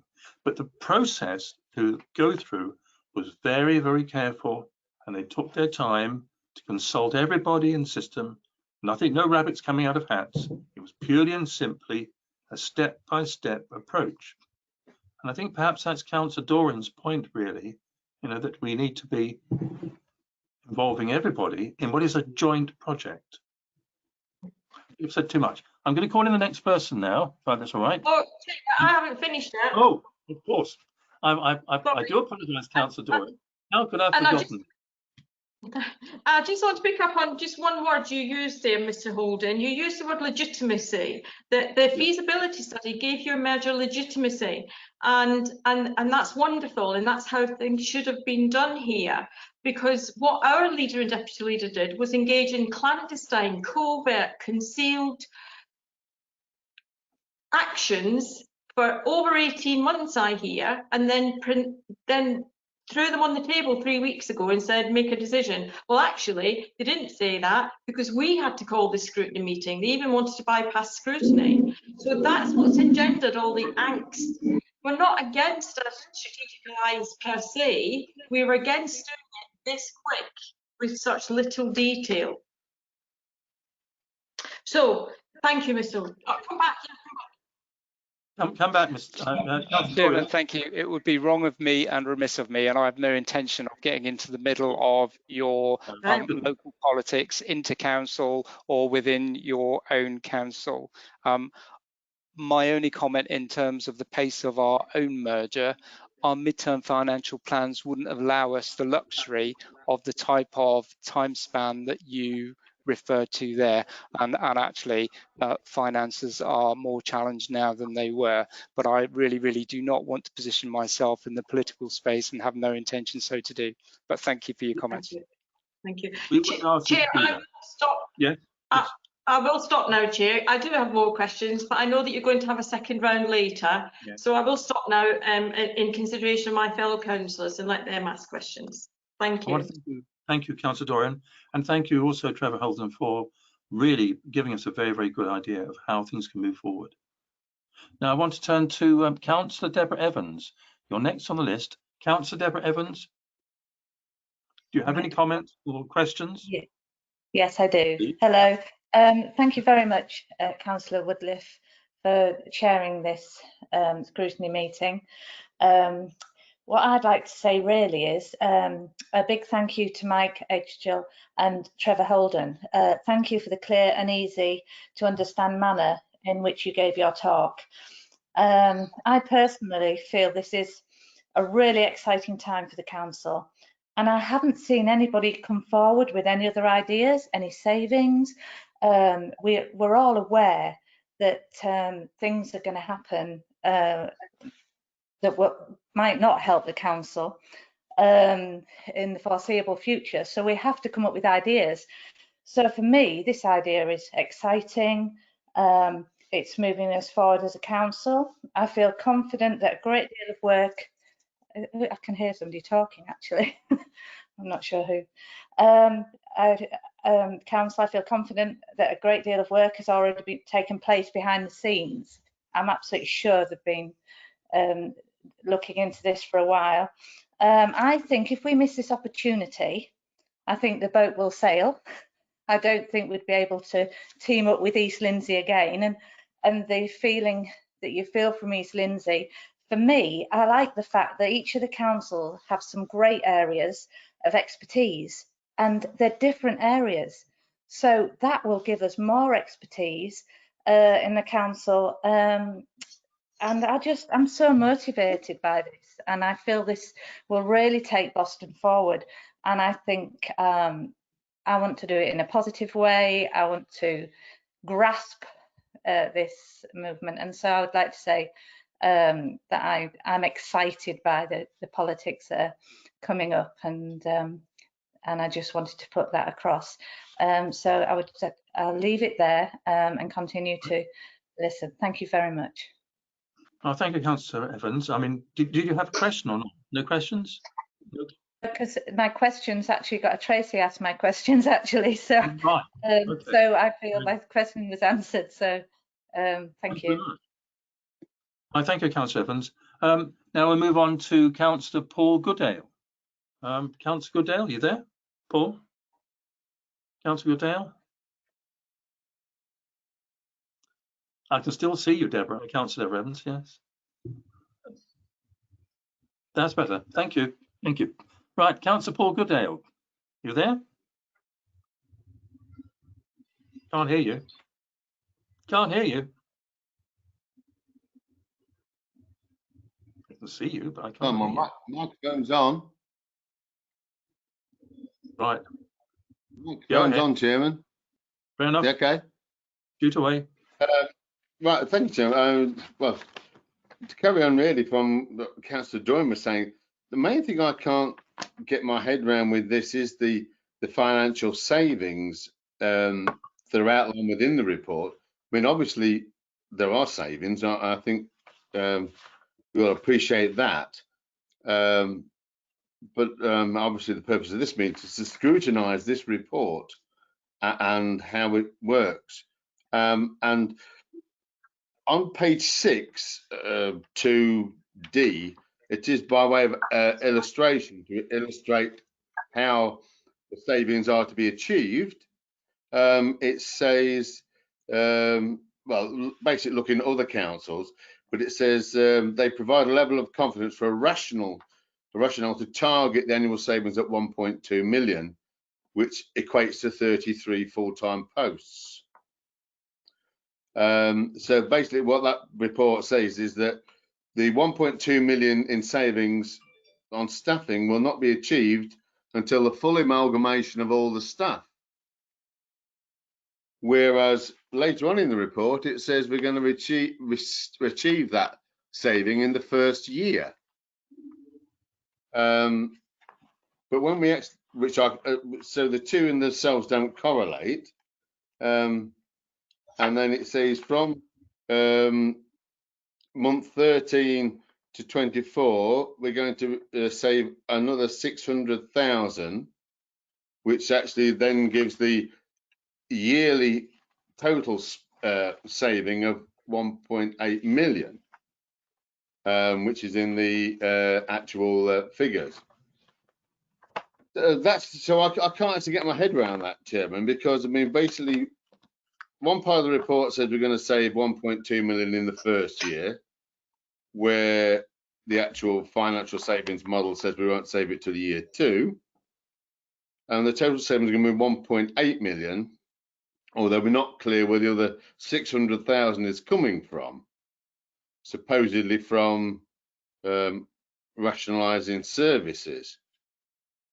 So I have a problem in following the report really, because it doesn't seem to make sense in the fact that it's saying the 1.2 million won't be achieved until all the staff are fully amalgamated, which is over a period of the time of the 2 to 3 years or 2 years. But yet we're going to make the savings in the first year. But the chart, the financial model saving says we're not. It says we're going to make a lot in the first year. But then in the second year, we're going to have the 1.2 million in savings. But I don't really see how that can happen either if all the staff haven't been amalgamated. So that surely wouldn't come till the third year. So I have a problem. I have a problem with the figures on that, Chairman. I mean, I accept what people are saying about the actual thought of it is exciting times we're in. But obviously the whole purpose of this meeting this evening is to scrutinise this report and get the answers from that.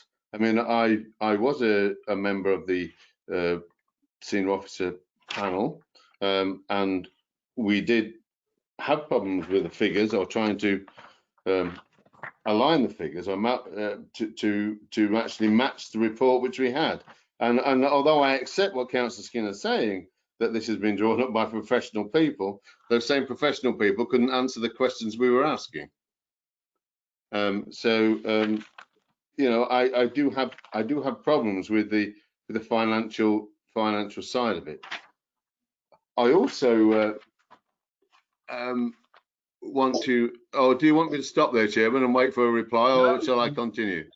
You can continue, and then you probably want to ask a question if you wish.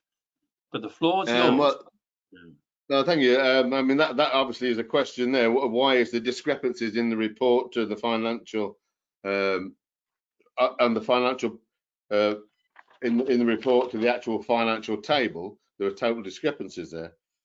But we did hear from our guests that they went through a proper process of let's say interview to form their chief officer, well, especially the chief executive post. In this, we're just being asked to appoint the chief executive of East LINDSEY. And I hear what Councillor Skinner says, that the East LINDSEY went out to a public scenario and asked for for a competitive interview process. But we haven't. We're just being asked to accept that. And I have no idea of the qualities of the proposed new chief executive.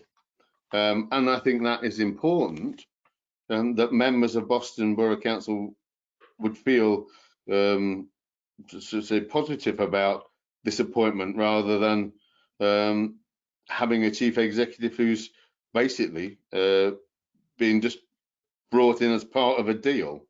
I know the other two statutory officers, so I don't really have problems there.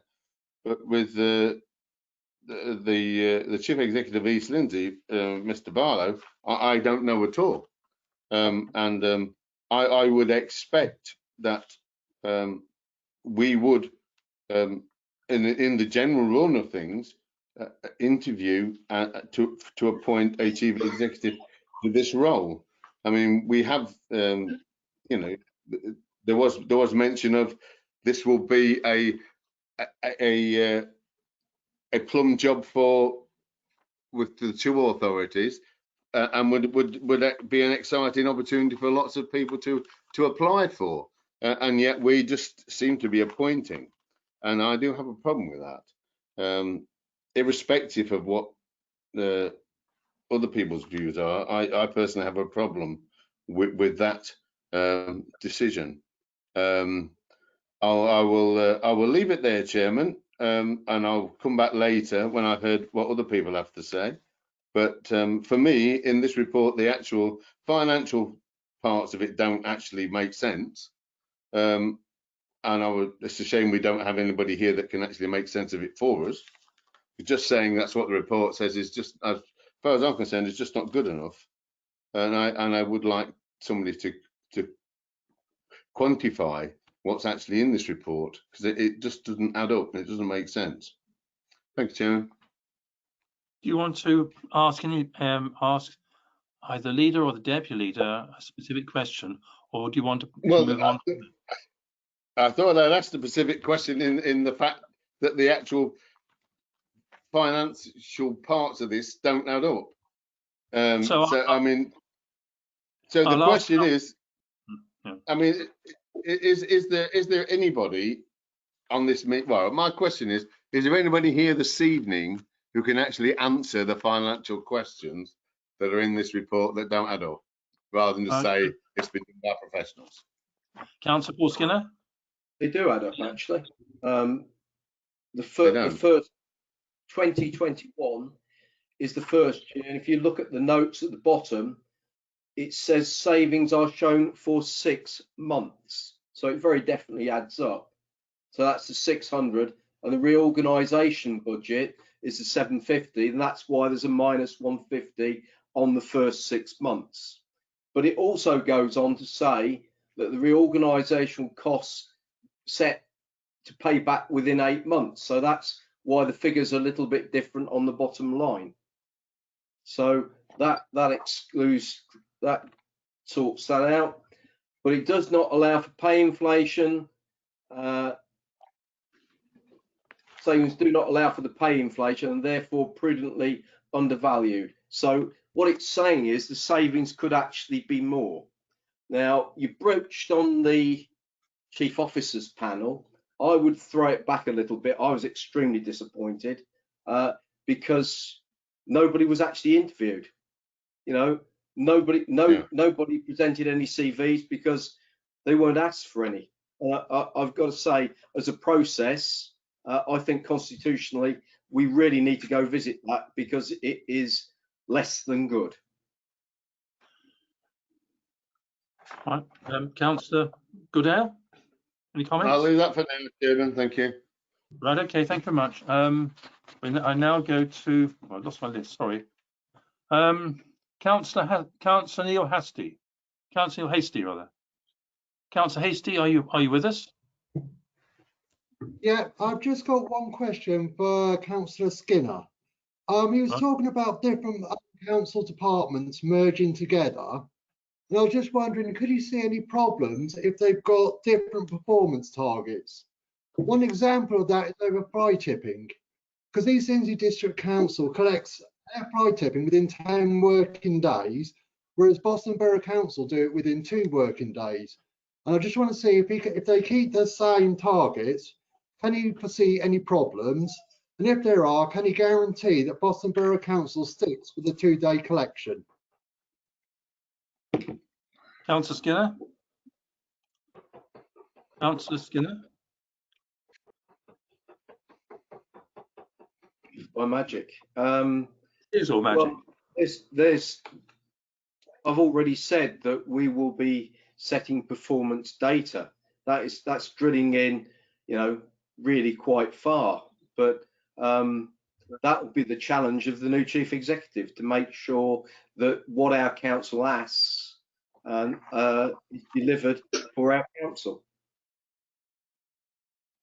So you can't guarantee that it'd be collected within 2 days, any fly tip rubbish, if this goes ahead? I don't see as the question's relevant, because our criteria is at the moment set at 2 days. That won't change.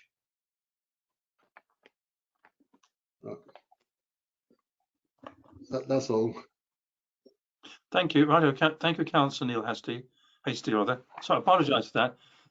Thank you. Sorry about that, Councillor Hasty. Yes. Right. Now I'm going to turn to Councillor Jonathan Noble. Councillor Noble, do you have any questions, comments to place here? Good evening, Chair. Thank you. I have a number of comments and observations to make, not questions.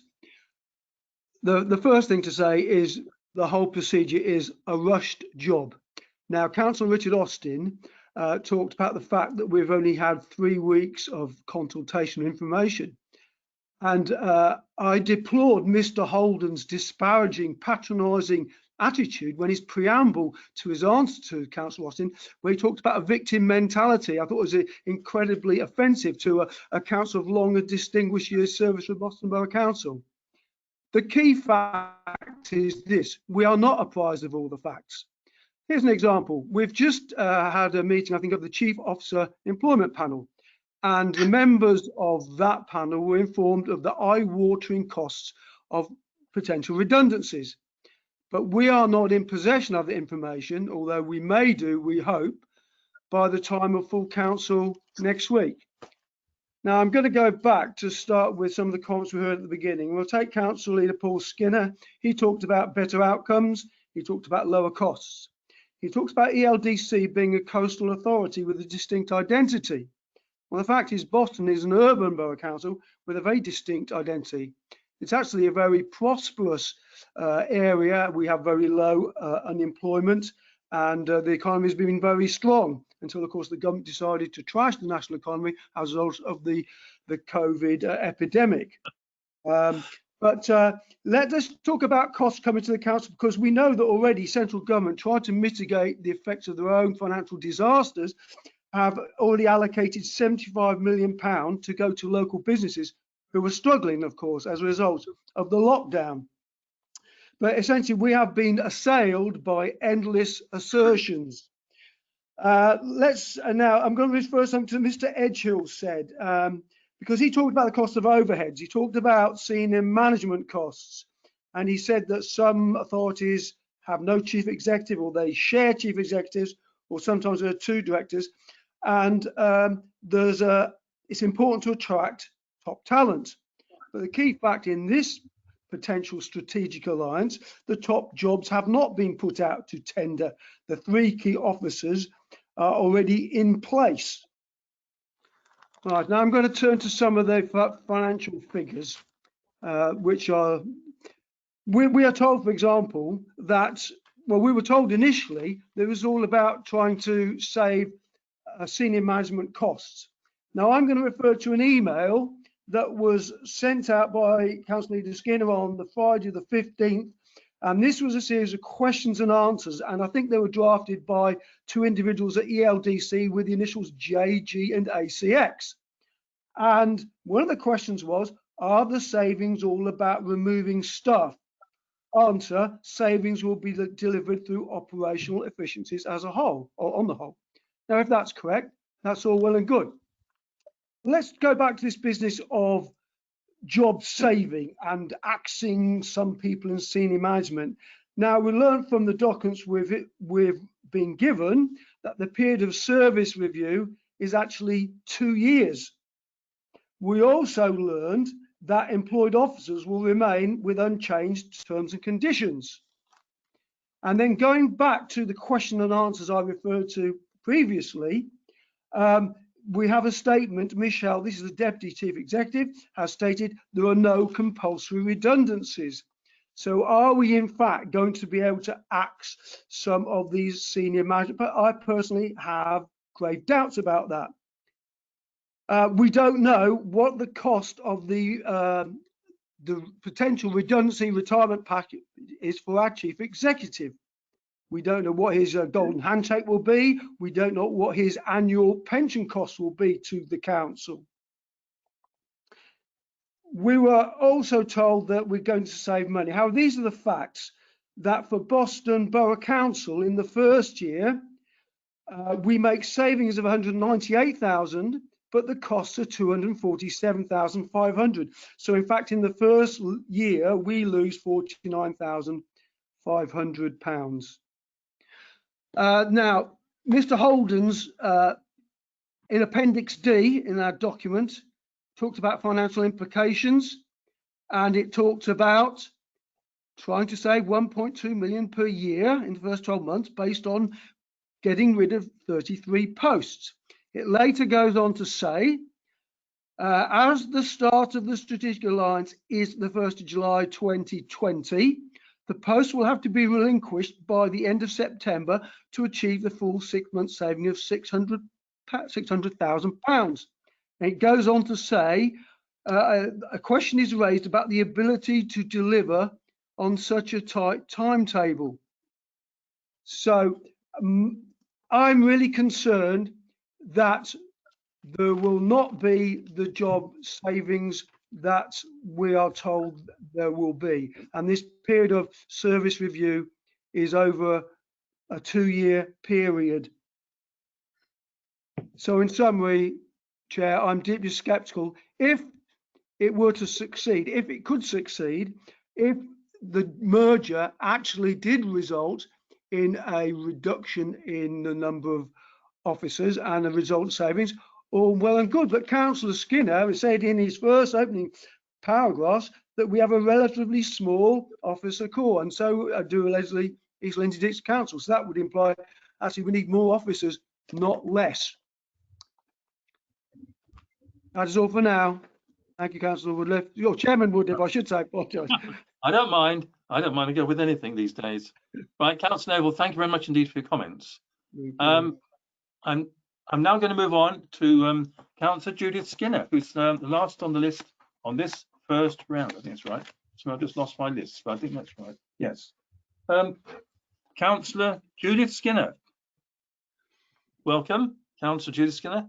Now, do you have any questions or comments or anything?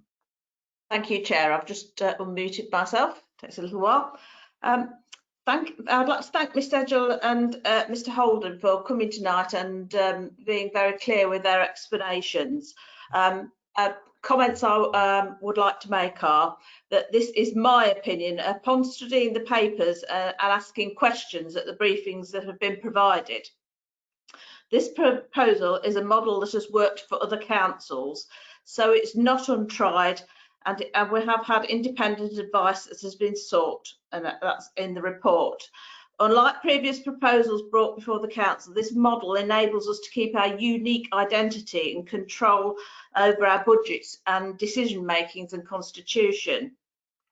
A reorganisation of workforces in the commercial world is nothing new. Firms are constantly making sure that they are fit for purpose, and this will have benefits for the residents of Boston by maintaining and hopefully improving services. The workforce will also benefit from being able to expand their expertise and careers, as already has been mentioned. I don't think that a public consultation is required by the council's constitution, and I consider that to spend money on one would be frivolous on the councillor's part.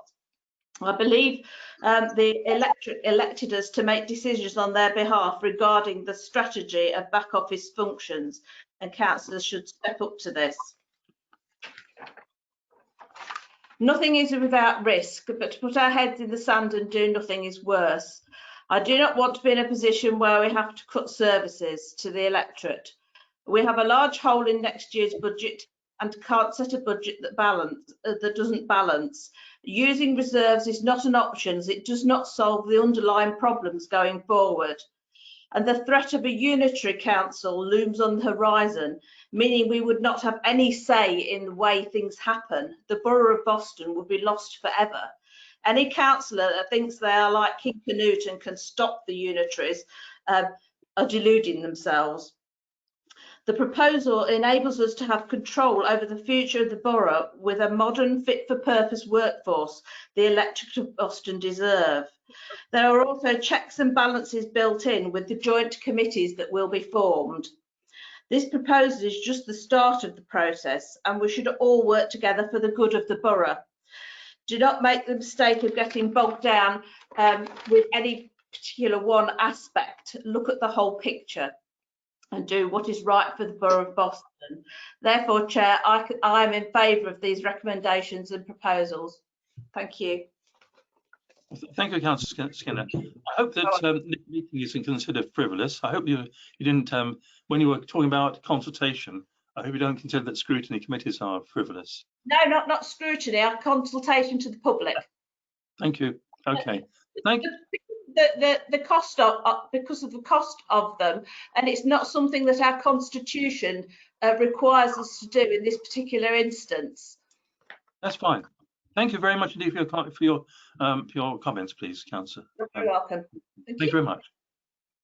I suppose I haven't offered anything, but I would like to offer something really that does trouble me really, and it's this: is that I've trawled through East Lindsey District Council's constitution because I think that's right to do that. And I notice when I come to the Officer Code of Conduct that it states that the Chief Executive has exclusive jurisdiction to enforce and deal with any staff matter under the Officer Code of Conduct. If it shall be necessary to amend the Officer Code of Conduct, the Chief Executive shall, after carrying out appropriate consultations, make such amendments as may be necessary and shall report the same to the Audit and Governance Committee for noting. Well, in of course, our council, the Ordinance and Governance Committee is a law unto itself. I know, I sit on it. And we don't just note things, we act on them, don't we? We have an excellent chairman who would never be told to note something. I know that. Far too tough. And the reason why I raise that is because there are discrepancies between the two constitutions. And when you're amalgamating the staff as one administration, there could be a problem over this because the East Lindsey District Council's concept of relationships at work is 3 lines where personal relationships arise, which could cause conflicts under certain circumstances. It may be inappropriate for a relationship to take place. Yep. So liaise with HR. Now, in our council, we have 5 pages, carefully written, carefully planned rules on how officers will work with one another. And that is really there for the protection of officers, particularly junior officers. And that's why I think that there is a significant difference between the two. So if and when we move forward, we're going to have to consider very, very seriously about this code of conduct. And I think that the position in East Lindsey, where it has where the Chief Executive has exclusive jurisdiction to enforce and deal with any staff matter, is a matter that we would want to have some control over. And I think that is an important point. Now I'm going to move beyond that. I'm not going to ask anybody about it because it in a sense goes beyond the decision, if we take it, to join together. But if we do join together, we need to think about that because Officer Code of Conduct is central, all right, to the way the council operates, and our staff have got to have confidence in it. Now I'm going to go through the list again, and I'm going to ask committee members if they have any further questions or comments they wish to make on the report. And again, I will call them in alphabetical order. So if you have any comments to make, I'm now going to go back to Councillor Abbott. So, Councillor Tracy Abbott, do you have any more comments to make? Do you have any other questions to make? I have more of a comment to make. Yes. Please make a comment. Will you come on screen? Thank you. Yeah. Thank you. My comment is I'm hearing a lot of people not happy with the choice of proposed chief executive, that a part-time chief executive would not be good enough, or that they should go up for tender and we should look and that. But I believe we've already had a part-time chief executive prior who was very good, and we was very happy with him. So it's proven part-time does go very well in that position. And I also believe that the present chief executive was positioned and the job did not go out for tender. So again, I don't see a problem in it. So, you know, that's just me. That's all I have. Thank you. I think we have to be very careful in this region. I mean, I know. I'm very concerned about confidentiality and employment law. So please be careful. I'm not putting any form in life. Thank you. Thank you very much, Councillor. Thank you very much indeed. Right, may I move on? Thank you. Councillor Richard Austin, do you have any further comments and questions to make?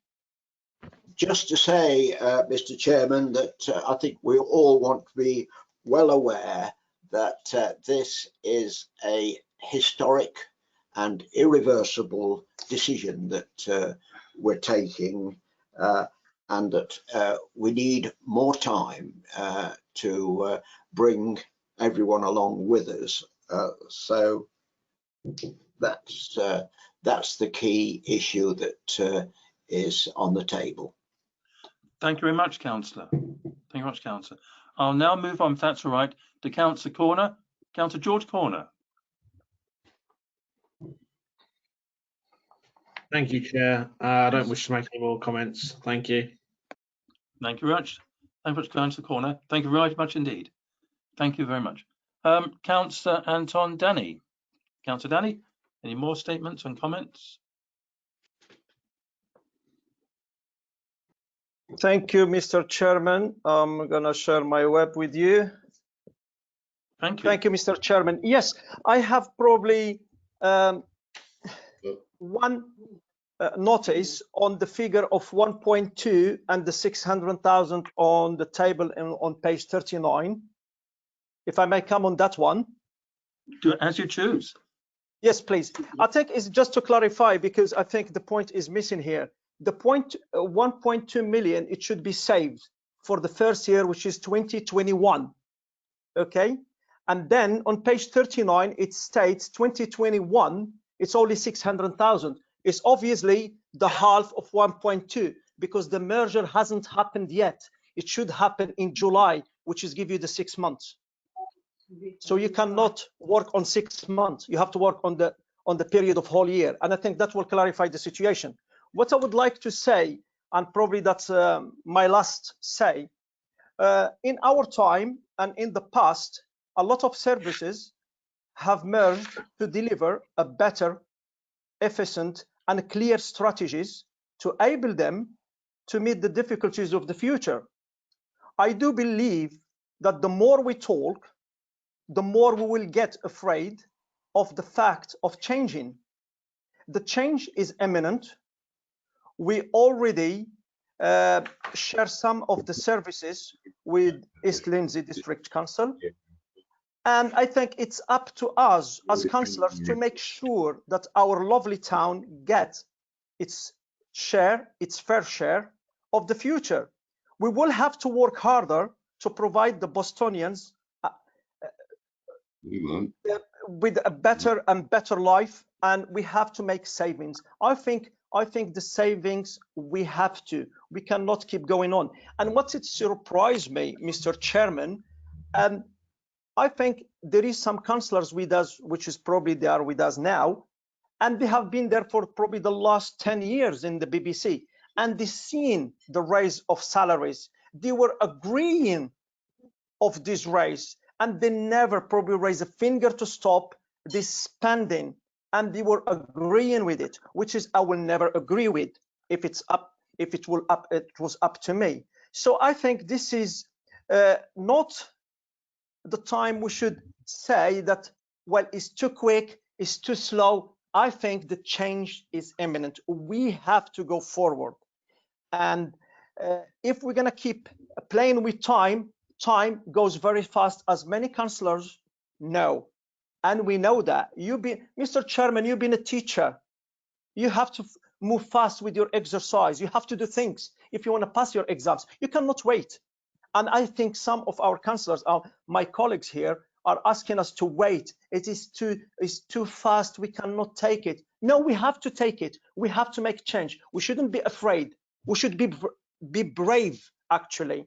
And we should take the opportunities where we can save money, because this is the matter of our children and the future of our children in this town. We cannot sit and get back and say something will happen. There is nothing will happen, and we haven't got enough money. So we have to fight. And one hand can't clap, but two hands, they can clap. The only thing one hand can do is give you a slap, and that's all. So we shouldn't be that negative. We should move forward.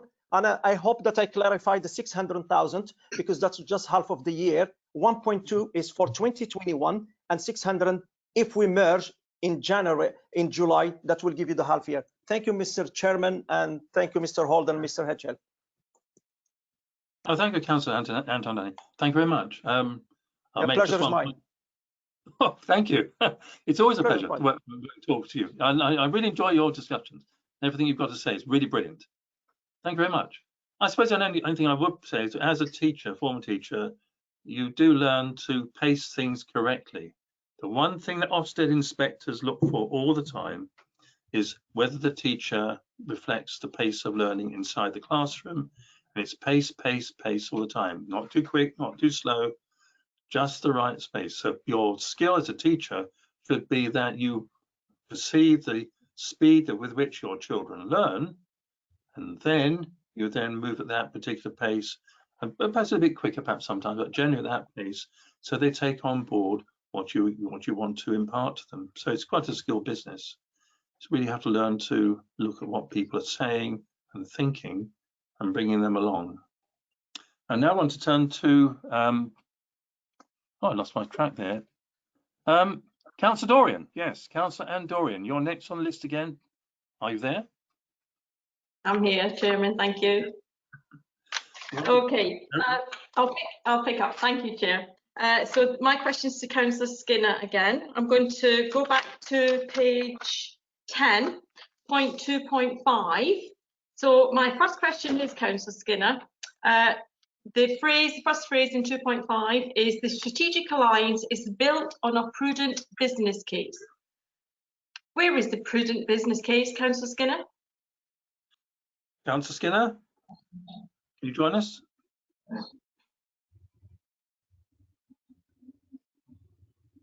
It will happen. Brilliant.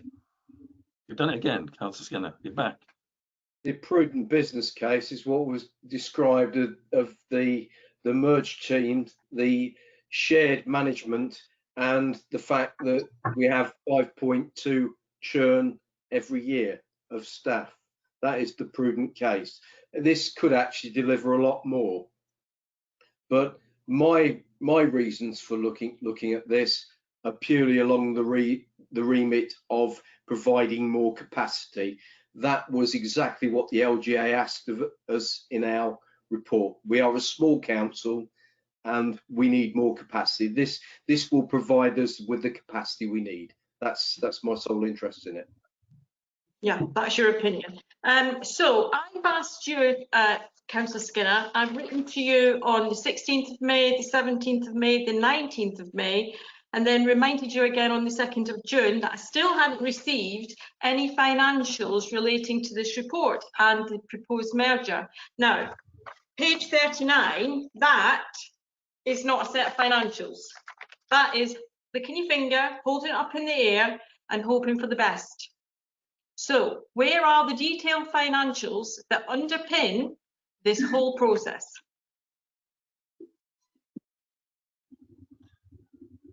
Councillor Skinner. Thank you, Chairman. At the end of the day, when we shared this report, it was when it was actually off pink, and we shared it at the earliest convenience we could. It's set out in a certain way so that it's not on pink papers. Otherwise, we wouldn't be discussing, we'd have gone it into closed sessions. You already brought up other items that would very definitely be pink, pink discussion papers. So the the model is illustrated. It's shared so everybody can discuss. It's very much the end of the beginning, and we all need to work with it to make it really function and really go on. It's not carte blanche. This is the initial framework, as one of the other gentlemen was saying. If you want to tie things down right to the nth degree, you don't get the flexibility that you need in modern management structures. And to be quite frank, delaying and disturbing your staff is not the way that I perform professionally. I'm sorry, that's it. Okay, thank you, Councillor Skinner.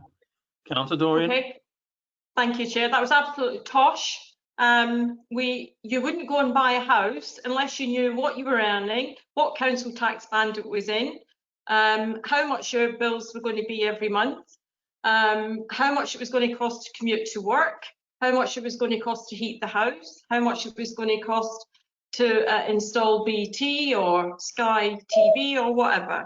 You would go through a process before you bought a house. You're asking us to do something much, much bigger than buy a house, merge two local authorities, and you're asking us to do it in 3 weeks, and you still haven't explained why you're rushing it this quickly. Now, one of the points I want to pick up is something that Mr. Edgell spoke about when he talked about the peer review and using that as a basis for encouraging us, I felt, to go forward with this proposal. Well, I've read the peer review. There is one sentence in the peer review in the penultimate page, that means second to last, Councillor Skinner, and it says Boston would benefit from a strategy for shared service arrangements to ensure they are planned rather than opportunistic. This is opportunistic. This isn't well planned. Not giving your council 3 weeks to make a decision is not well planned. Now, the peer review spoke highly of our previous council leader in glowing terms. It referenced Councillor Aaron Spencer in the most superb terms, and we were happy to have him acknowledged as such. And then what happened? You sacked him. You stabbed him in the back, right? That was what the peer review did. Also, the peer review thoroughly recommended that we update our corporate plan. Where is our corporate plan? They talk a lot more about that than they do emerging services. Where is it? That's my question. Really interesting comments. I'll refer you to the LGA report as well. It also says certain sections of the opposition don't serve this town well. They criticise instead of support. So I'll let you decide who that is. Next thing is, you mentioned about buying a house. Well, I don't think you'd go round it and survey it yourself. And I don't think you'd look at the legal bits yourself. You'd do what this report does. It's had very thorough legal financial independence and very thorough financial independence. So there's your house checks, all done. Thank you. Okay, can I carry on, Chair? Yes, carry on, please, yes. Okay, so let's look at that then. Let's move on to that. So page 10, 3.2 suggests that we'll carry on with Evershed subject to a satisfactory fee proposal. So what's a satisfactory fee proposal amount?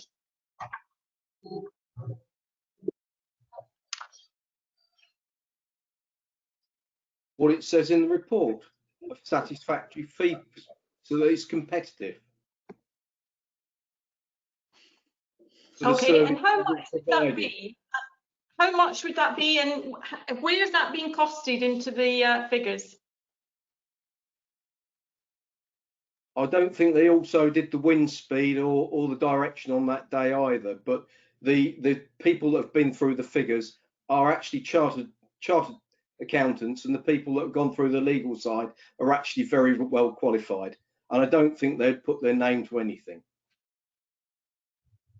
Okay, so my question is, how much would a satisfactory fee proposal be from Eversheds if we were going to retain them? And what would be unsatisfactory? Give me a ballpark. I would hope that we would look at that in lines and get competitive quotes. I'm not in favour of diving down one particular alley myself, but this, for the purpose of the report, is what they've put down. And where is that costed in the figures? It is costed in the figures because the savings are there. So we're going to spend to save. Is that what you're saying?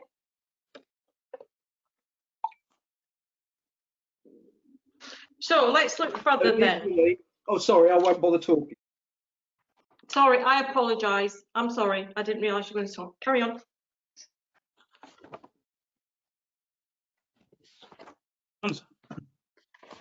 The sheet that's before you does actually show spend to save, because it actually shows the effect of modernising the structure. That's what you've been arguing about as a committee for the last hour and a bit, and that's why initially there's no saving, because you do have to spend to save. The opposite could be do nothing and just let it burn, or as some people have suggested, spend reserves, which you only get chance to spend once, and then spend another 200,000 plus on something that I believe councillors are here to represent the public, and should be capable of making decisions for the public and consulting them. But from your perspective, you want to go and ask the public because you're uncomfortable with this situation. Can I come back, Chair? Yes, yes. Would you say something rather than just nod, please? Okay. Well, I am here to represent the public who elected me, and I don't think it's frivolous to consult with the public and take their views. So let's look at the legal advice that you've bought and paid for. Did you take the legal advice, Councillor Skinner?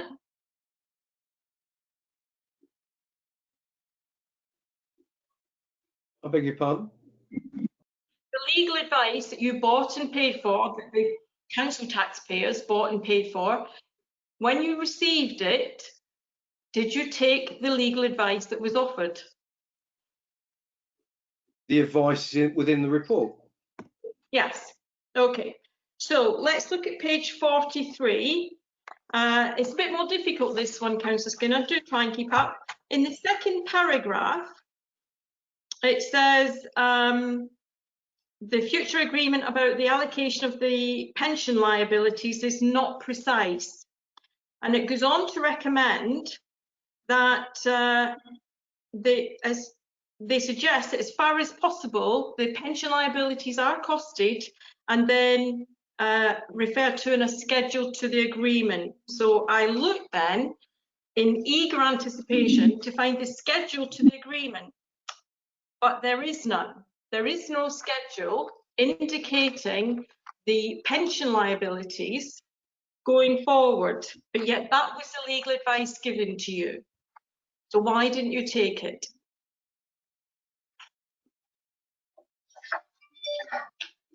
Well, pensions are a very complex subject, and normally most councils have a pension board. I think ours, it actually sits, that facility sits within A&G, which is always very concise, apparently, according to the chairman. So if there are any shortcomings, I'm sure A&G would pick that up. But if there are shortcomings, they will be there already, won't they?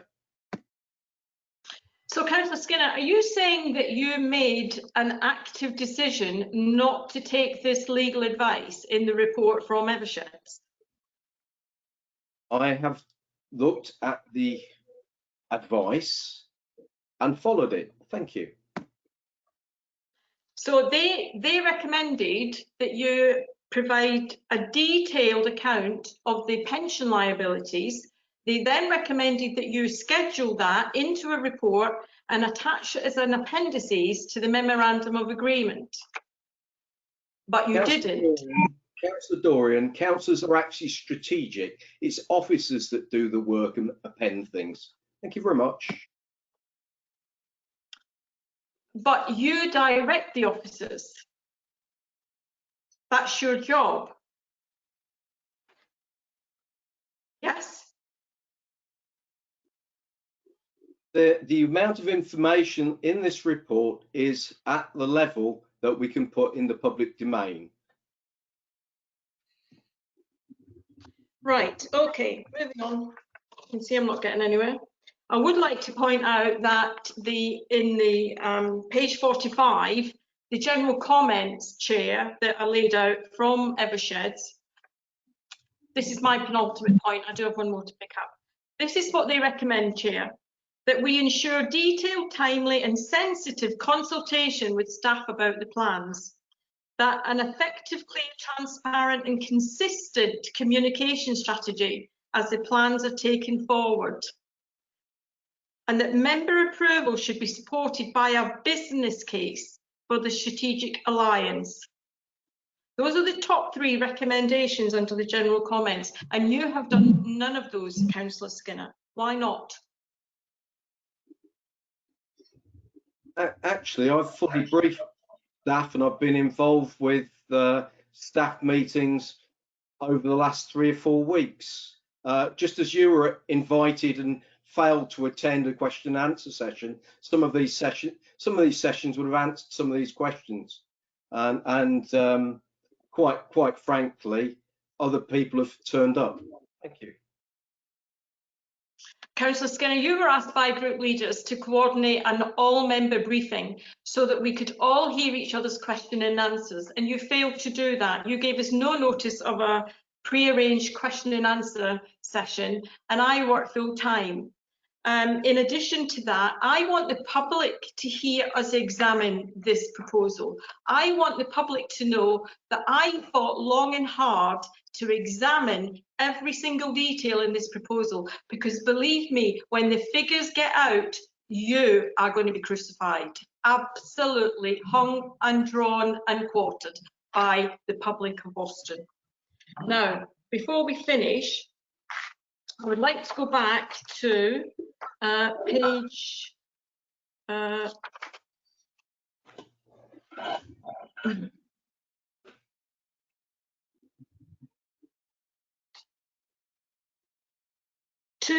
page 9, sorry, point 2.2. When it talks about the financial implications of exit costs, in other words, redundancy and legal commitments. I was part of the Chief Officer Employment Panel, and we had 2 previous leaders on the panel, very experienced gentlemen with a great depth of knowledge of local government. And that was 2 people I'm talking about, not you, Councillor Skinner, 2 other leaders. And we studied this proposal long and hard, and we came to the conclusion that the costs were so staggeringly high, unbelievably high, that we did not want to proceed, coupled with the fact that some people had never met Mr. Barlow and had no idea about his qualifications. Now, I'm going to link that with, again, with your legal advice on page 42, where they suggest that coming up in government, coming down the tracks, as it were, that they're going to bring in a new law that caps any severance payment at £95,000. Wow, isn't that interesting, Councillor Skinner? A mere £95,000 of a severance payment in local government employees' redundancy pays. That's very interesting. So I'll finish by saying this. It's also a legal requirement that any severance payment over £100,000 goes to full council for approval, and rightly so. I know you agree with that, Chair. And what I'm going to say here and now in public, it would be very, very wrong for you to force a whip on your Conservative councillors to agree to a merger without knowing the full costs that you propose to bring at a later date, because I know what you're up to and it's very, very wrong. So don't push this forward without sharing all that financial information with all the elected members on this council. They are elected the same as we all are. They're entitled to it. They need it. They deserve it. Stop playing funny with the figures.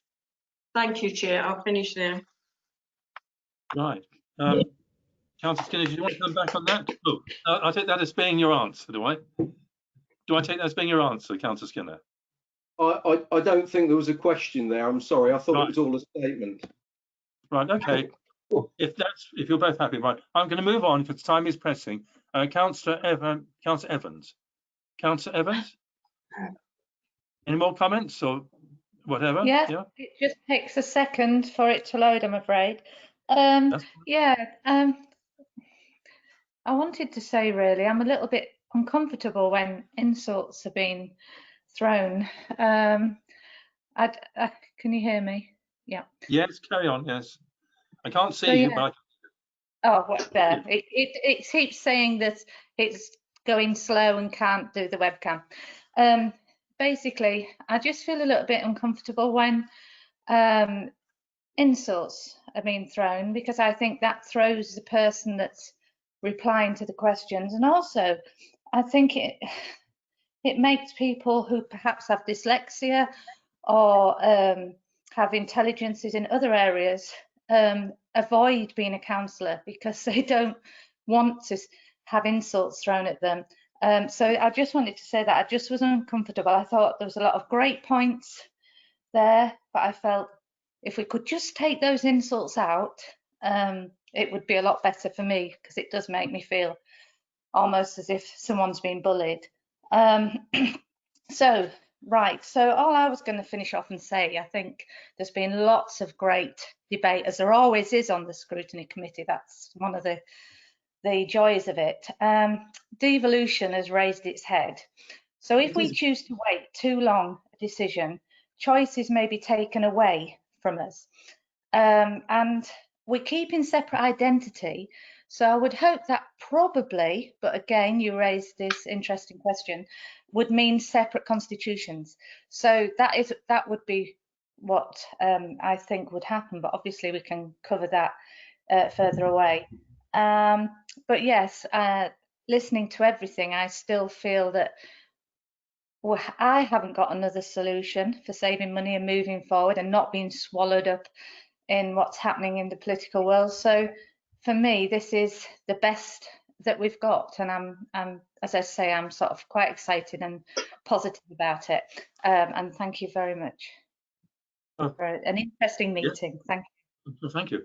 Well, thank you, Councillor Evans. And nothing more to say, or? Nothing more to say. That's it. Thank you. Thank you. Thank you very much indeed for your contribution. It's been brilliant. Thank you. Now I move to Councillor Goodale, I think it is next. Councillor Goodale, any more questions and thoughts? There we go. Am I on? Yes. Well, Councillor Dorian has asked most of the questions I was going to ask anyway.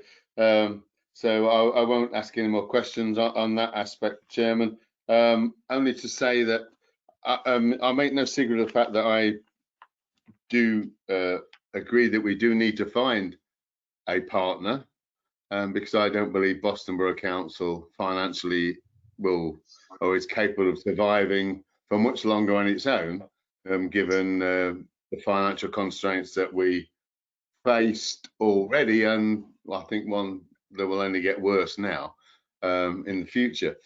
So I fully accept the need to look for a partner or partners. I'm just not necessarily sure that this is the right one or the right setup. I mean, mainly because there are financial elements that I still can't get my head around and the savings, how they will be delivered. They are based on a rationale rather than actual factual figures. It is just a rationale of other authorities and what could or should be achieved rather than what can and will. I accept there will be some flexibility in that, but as far as that goes, the financial case to me, although there are savings to be had, other than the senior officer savings, the rest to me is a matter of conjecture at present. I'm still uneasy about the appointment of the senior officer or chief executive, if you will. There not being any interview stage, and it not being basically tested out in the wider world, as it were. Yes, I know in the past chief executives have been appointed from within, but that doesn't actually improve the pool of knowledge or the in-depth, basically add to your officer base, if you like. So I mean, at the end of the day, my concern with any chief executive is, if I don't know anything about this man, I think if we're going to have a merger of two authorities, I think the thing we need to bear in mind, and I will obviously the full council will be coming up anyway, is that we have two authorities, two leaders, two separate different identities, and whoever the chief executive is going to have to be a strong-willed person, has going to have to turn around to either leader and say, no, you can't do that, or no, you and I don't know if this the appointee in this report is actually that person, and I'm you know, as Councillor Skinner says, there was no CV or anything, which is disappointing, and it wasn't asked for. But how can you actually have an appointments panel without CVs? It just seems illogical to me. I appreciate under the present circumstance we couldn't actually interview, but if this is all going to go ahead, then I think I shall have to make some recommendations about how long these posts are actually in place for. But I do have reservations about this, and it's not because I'm opposed to a strategic alliance. It's not because I'm against having partnerships with other authorities, because I think we have no choice, to be quite frank. But whether this is the right way forward, whether this is the best thing for the borough, at this present stage, I am not sure. And I think the fact that none of us have been able to test basically anything else or look at anything else is a stumbling block for some of the members. I mean, not having the what should we say, some of the in-depth discussions that the administration have had, I suppose, puts us at a disadvantage anyway. But I still have some concerns about this, although I do accept that we do need to look for a partner or partners within this term. I'm just not sure whether this is the right one. Thank you, Chair. Thank you, Councillor Goodale. Thank you very much indeed. I'm now going to move to Councillor Neil Hastie. Are you there, Councillor Hastie? Do you have any more comments to make? No more comments. Thank you very much indeed, Councillor Hastie, for all your contributions tonight. Thank you very much. Councillor Noble, Councillor Jonathan Noble, do you have any further comments to make? Any views to add? Anything else? I do, yeah. Thank you. Go ahead. Right, first of all, Councillor Danny said we haven't enough money. Councillor Judith Skinner talked about spending the reserves. That we'll use the reserves, sorry. Councillor Paul Skinner, Councillor Skinner, talked about spending reserves. Nobody, no councillor has talked about spending money out of the reserves.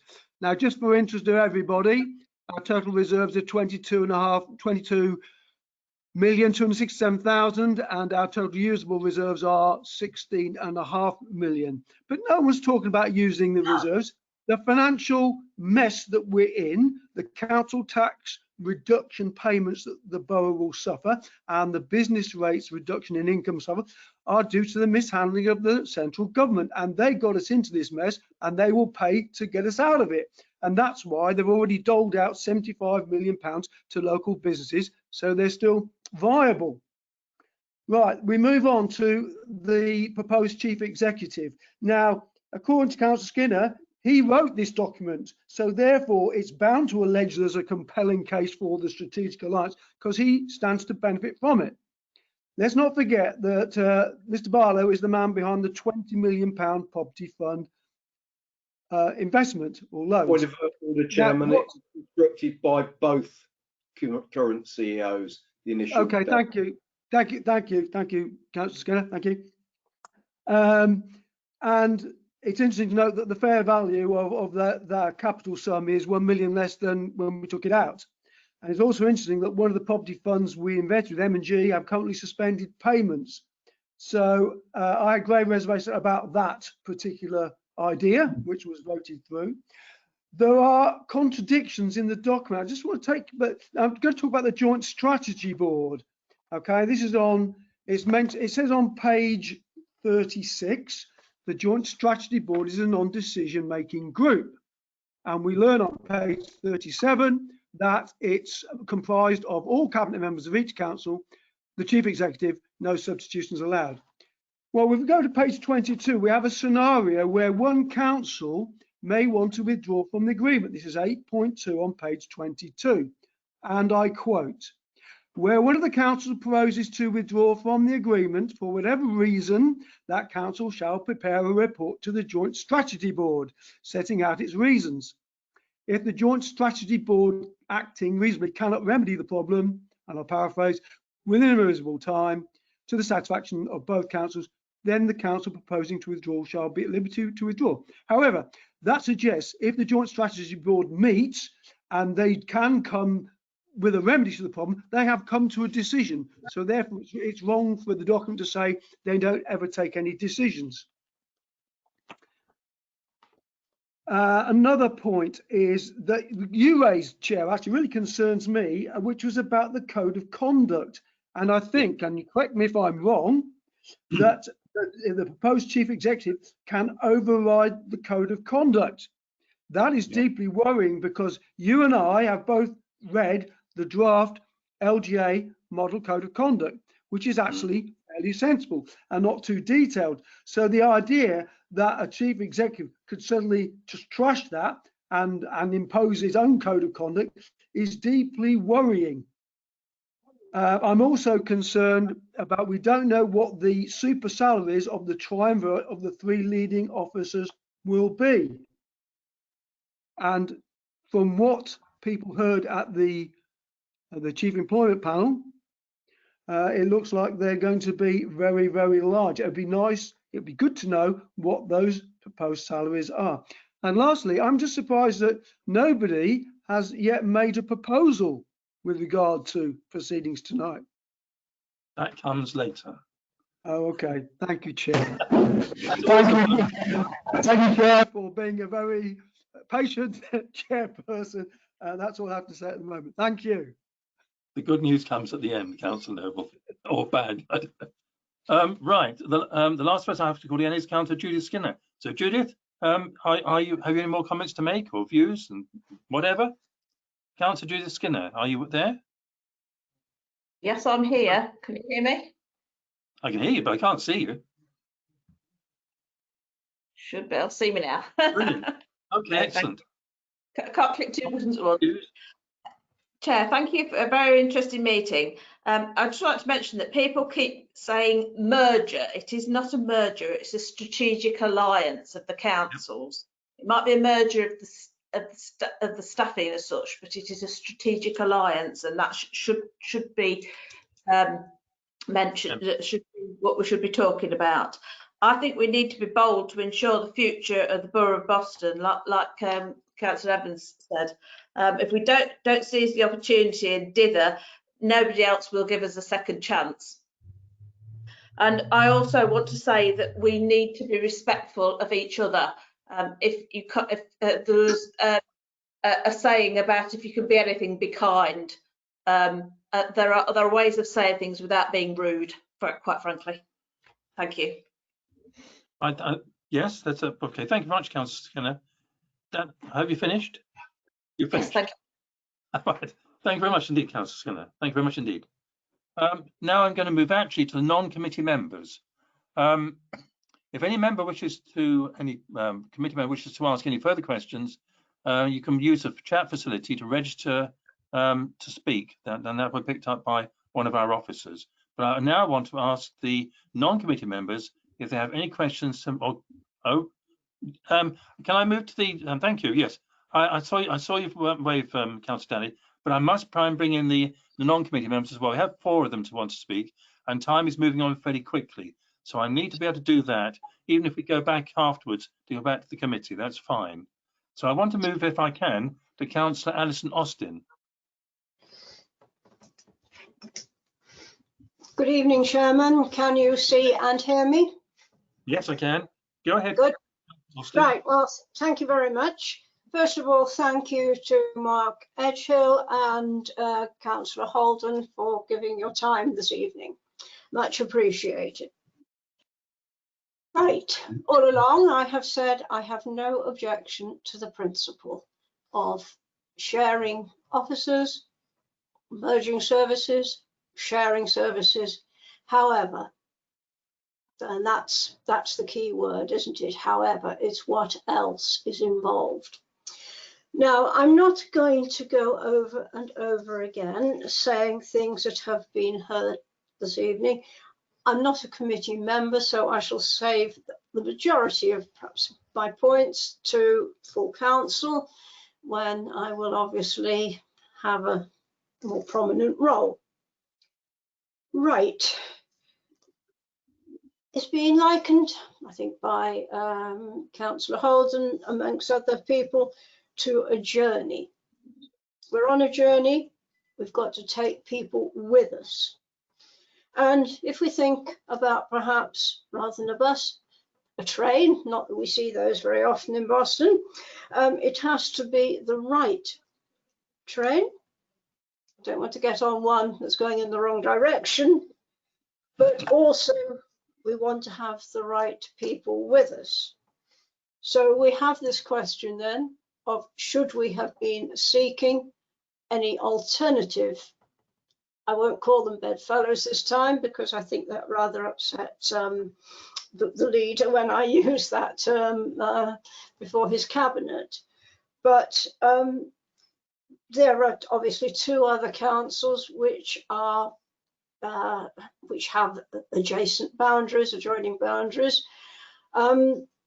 I have nothing against East Lindsey, but I really would like us just to stop and think, are we making the right decision at this moment?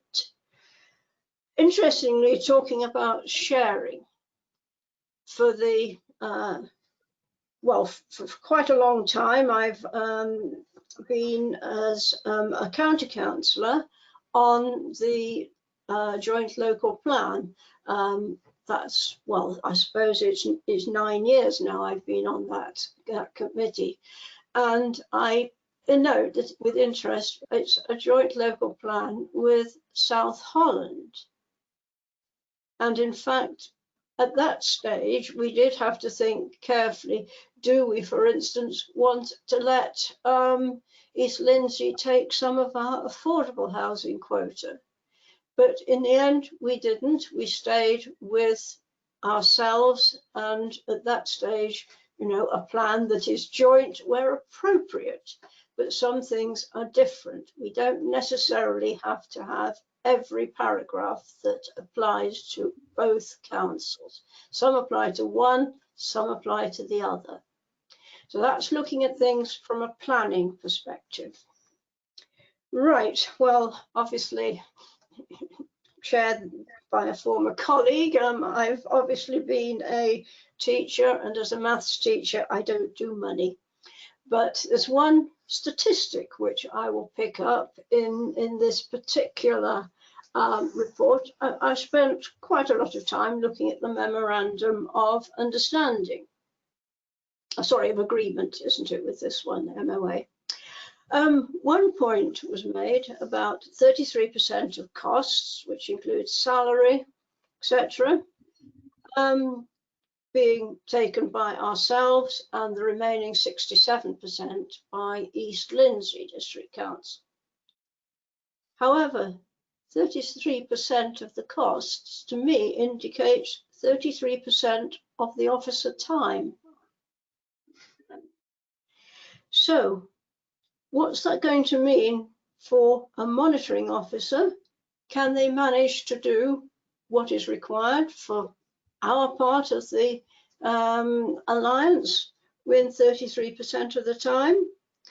And similarly for the Section 151 officer. Or is Boston Borough Council going to be the loser? I'm posing rhetorical questions at this stage. It's really for committee members to contemplate. But then going on, something else comes to my mind with regards to these statutory officers. Some of them have other roles. For instance, our monitoring officer has spent a lot of time with the town deal. Is that officer still going to have the time to do that if she's only got that, or if they, sorry, have only got that percentage of time to devote to Boston and the remaining to East Lindsey? So that's the sort of question that I want to know. And then, is there going to be a need as a result to perhaps appoint a deputy? Because we are losing our individual chief officer here in Boston. So would there be a deputy appointed? And does that mean, therefore, that there's going to be some upgrading, some appointment in the foreseeable future? Now, these are matters which obviously employment and personalities I'm not going to go into any detail about, but they are considerations for the committee, and they will come up again, of course, in full council. Right, things have moved very quickly. We talked about 3 weeks, and it is only 3 weeks since the bulk of us councillors learnt about this, and yet we've heard how long the discussions have gone on for. Amongst those of us who have just learnt are, all right, some very new councillors, but it is an insult to those amongst us who are considerably more experienced than the current leadership itself. So that is another point I would like to make. Right, now one or two other points, if I may. Austin, yes? Can I just stop for a minute? I've had a proposal from Councillor Dorian that we extend the meeting beyond the 3-hour limit, because I'm very much aware of the fact that we have 8 minutes left in this particular meeting under lawful considerations. So I have a proposal from Councillor Anne Dorian to extend the meeting. Now, would I have a success? I must ask members of the committee. Jeanette, can you come up, please? Can I have you up, Jeanette? Jeanette? Yes, Chairman, there I am. Excellent, well done. I've had a proposal from Councillor Anne Dorian to extend the meeting because we're getting very close to the deadline. So, yes, Chairman. And I'd like, if I've had a proposal, I need a seconder from that. So would one of the councillors in the committee? I'll second that, Chairman. Right, I've had a seconder on that. So there's now have a proposal on the table to extend the meeting beyond the 3-hour deadline, isn't it? Which is 9:30. So yes, Jeanette. Yes, Chairman. I will ask the councillors then in alphabetical order. Yes, please. We'll have to have a vote on this. If they agree with that, if they are for that proposal or against it, or wish to abstain. Councillor Abbott? For. Councillor Richard Austin? For. Councillor Corner? For. Councillor Danny? Do you hear me, yeah? Yes. Yeah, I just want to say something, because if we're going to keep a person to person, and it will be individual, because Councillor Dorian took more than half an hour just debating Councillor Skinner, I think we're going to be probably extended another 2 hours, probably to midnight. I mean, I don't mind be constructive. We just need to vote. Councillor Danny, we just need to establish whether the committee want to go on over the 3 hours, and we'll take it from there. Are you for that proposal? Yes. Or against? Or Councillor Dorian? For. Councillor Evans? For. Councillor Goodale? For. Councillor Hasty? For.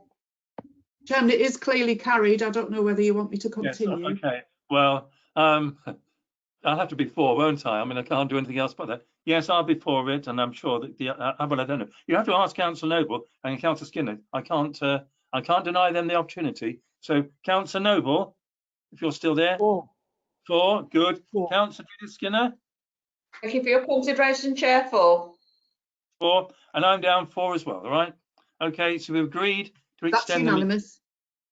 Yes, we've agreed to extend the meeting, but it's not. It can't be indefinite, obviously. So there are limitations. So it has to be some form of limitation. But we will carry on now. Councillor Alison Austin, you can continue. I have 3 other non-council members also to consider, and then I must go back and ask fellow councillors on the committee whether they have anything else to add. So right, thank you, Chairman, and I will speak a little bit quicker. I'm sorry, teachers speak slowly, as you should know by now. Yes, I do. Right. I've made a couple of points that I will just make probably 2 or 3 more, and they'll be quick. First of all, it's been asked who wrote that report.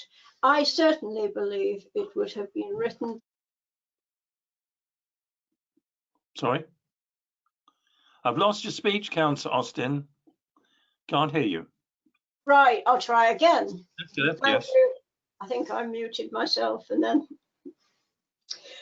Right, who wrote the report? I'm pretty sure it must have been by East Lindsey, because if you look at it, so much of it is actually from the East Lindsey point of view, and taking things in the memorandum of agreement. Why is everything written always East Lindsey and Boston Borough? If you're going to have 2, wouldn't it be more reasonable to have them in alphabetical order? Or perhaps I'm just too logical. Right, that then is one thing. Another thing that concerns me is, well, I think I'll probably leave most of the rest for full council. Just one other matter. We are talking about a particular firm possibly for being retained as our legal advice. My advice to them would be make sure they know how to spell the Lindsey part of East Lindsey. Thank you very much. I think that's my comment. Yes, I noticed that as well. Fine, thank you very much, Councillor Austin. I now move to Councillor Peter Bedford. So, Peter, are you around? Councillor Peter Bedford.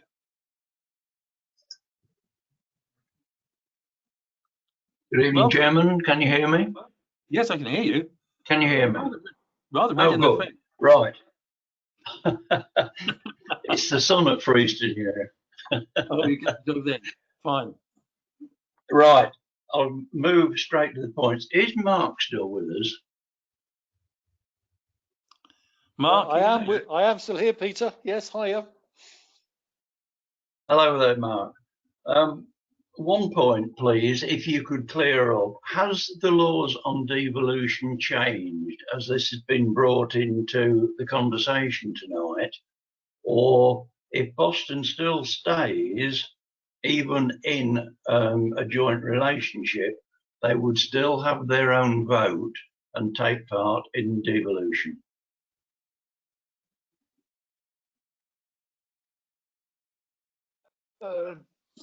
Good question, Peter. I'm not entirely sure. There is a devolution white paper due from the government. Okay, and I guess we will have to wait and see what that says in terms of any potential future rules and how that may affect Lincolnshire and Greater Lincolnshire, etc. So I can't really answer your question because I think we are beholden on waiting for the government to issue its white paper and then to make a decision. Because as you know, It is a government decision on what devolution go forward in places like Lincolnshire.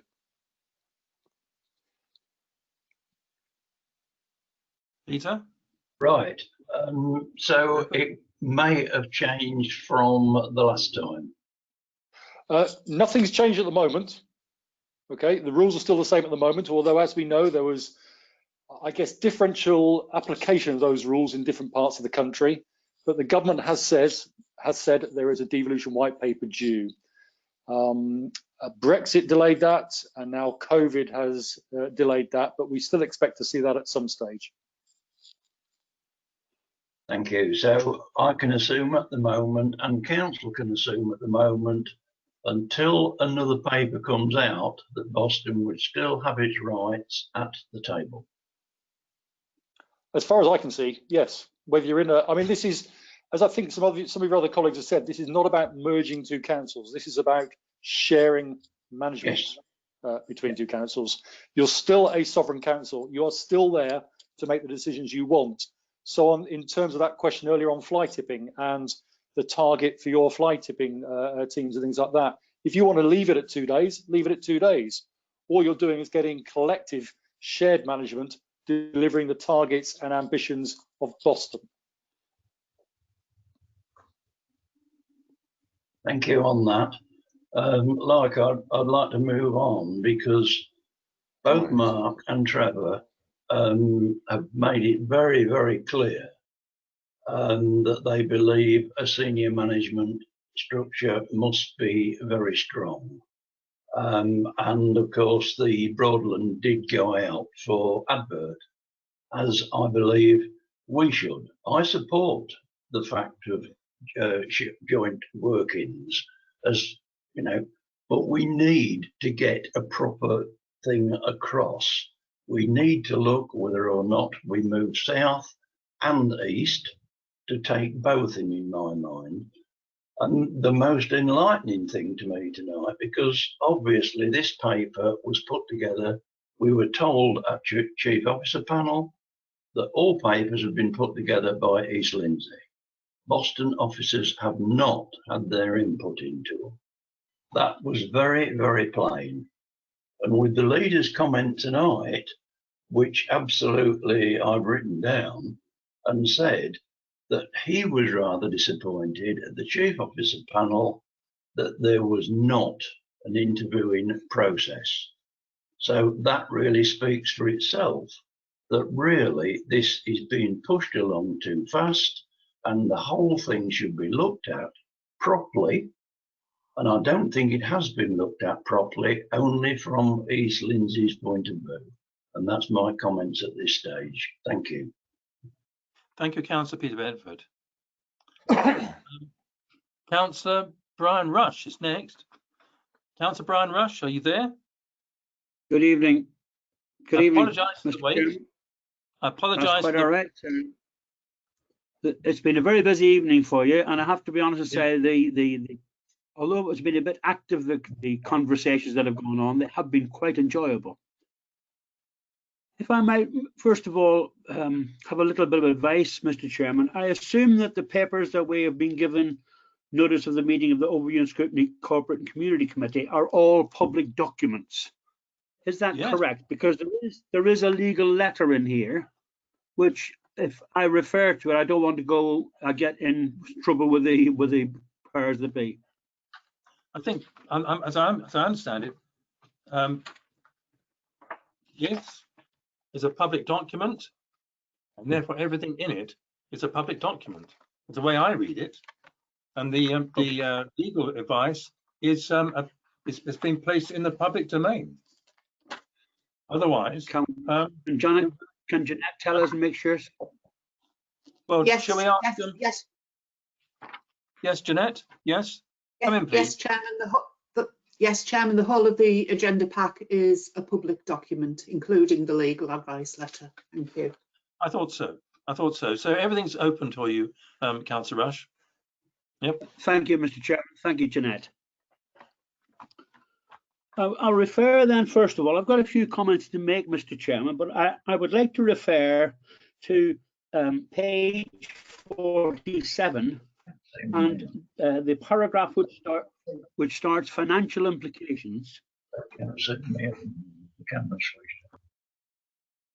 Yes, I found that. Yes. Is someone else speaking? Is someone else speaking? Okay. Paragraph 1.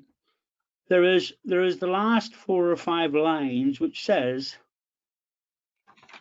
this, and I start about 4th line down. This recognises that the lower paid roles are likely to be frontline employees, which are very much still required to deliver services. That's a quote straight out of the book. Now we jump forward a couple of lines, and this concerns me somewhat, because the line that starts, obviously, if the reduction in the number of posts, and I'll jump the rest, is not achieved, then it will require significantly more posts to be relinquished at a lower grade. Yes. So what is the point of my observation? Well, number one, we've heard a lot of talk here this evening about whether or not this was an oven-ready sort of package, really. And people are moving along wanting it to happen in 2 to 3 to 4 weeks. I don't know which. However, whoever constructed this, the legal beagles, if you like, don't even know whether or not their sums are going to add up enough for them to know and quantify the amount of, I use the word redundancies, but I think you'll get my drift. I don't think that's a very, very comfortable position for anyone to be in when we are making decisions of this ilk. And when we're talking about the reputation of two very special boroughs, two very special councils to their residents, it beggars belief that we have actually got this document in the state that it's in. So I won't ask for comments there, Mr. Chairman, but I want to go on to a couple of other things then during the course of the meeting, if you don't mind. Yeah, okay, carry on. Got the floor. And one of the things I would like to say is that this appears to me to be that has been a rather contentious process. But in reality, most of our councillors have been disappointed by the exclusion of ourselves in negotiations. I'm really talking about opposition members here. And I think that Councillor Skinner and Councillor Welton could have avoided an awful lot of this angst had they been a little more embracing with elected members. They seem to forget, although we know that they are the ruling group in the cabinet, but they seem to forget that the people of this town voted for these people, asking them to be their voices on the council. Councillor Skinner, in my opinion, has been out of order in not including those elected members. And I think the people of Boston would be very annoyed to know that they were robbed of having a voice. That's my comment there. And I have listened intently. But I would like to ask Councillor Skinner this then, just on the basis of this process. Can he tell me when the first consultation took place about any of this discussion regarding the alliance? I'm very annoyed that we have not been consulted, but I don't even know how far back this aspirational project was invented. And I don't know if Councillor Bedford or someone of more experience than I can guide me, but it seems to have happened, in my opinion, in the last 4 or 5 weeks, as Councillor Doring I think referred to. This is just not good enough. And I do sympathise with those two gentlemen in as much as they are architects of their own failures. I do believe that the people of this town deserve better treatment, especially when it comes to elected members. I think, Mr. Chairman, I will thank you for your patience, and I would have loved to have said some more. And I think we should have another bash at this, because I think there's lots and lots of unanswered questions. And I would hope that Councillor Skinner will be magnanimous enough to actually agree to this We need much more consultation on this particular project. I rest my case. Thank you, Mr. Chairman. I'll take that as a question, shall I, Councillor Rush, and ask Please. Councillor Skinner to answer you. Is that all right? Thank you, Thank you, Mr. Chairman. I'll ask Councillor Skinner now to come back and answer the question, which is there should be more consultation. Is that correct?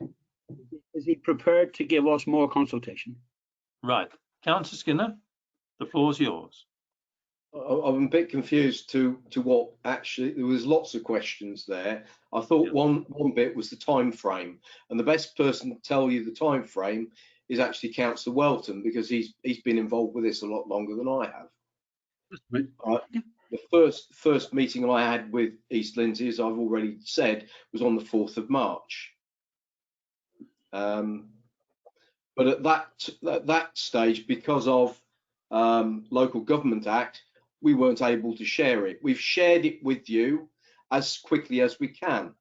We also undertook to take some questions and answer sessions. If you'd taken part of those, maybe we wouldn't be here today, would we? Thank you. Well, can I come in on that, please, Councillor Skinner? Yes, because, please. Councillor Skinner, I must come in that because it's essential that we have a proper scrutiny committee meeting to look at this particular issue. And the question and answer session would not be satisfactory.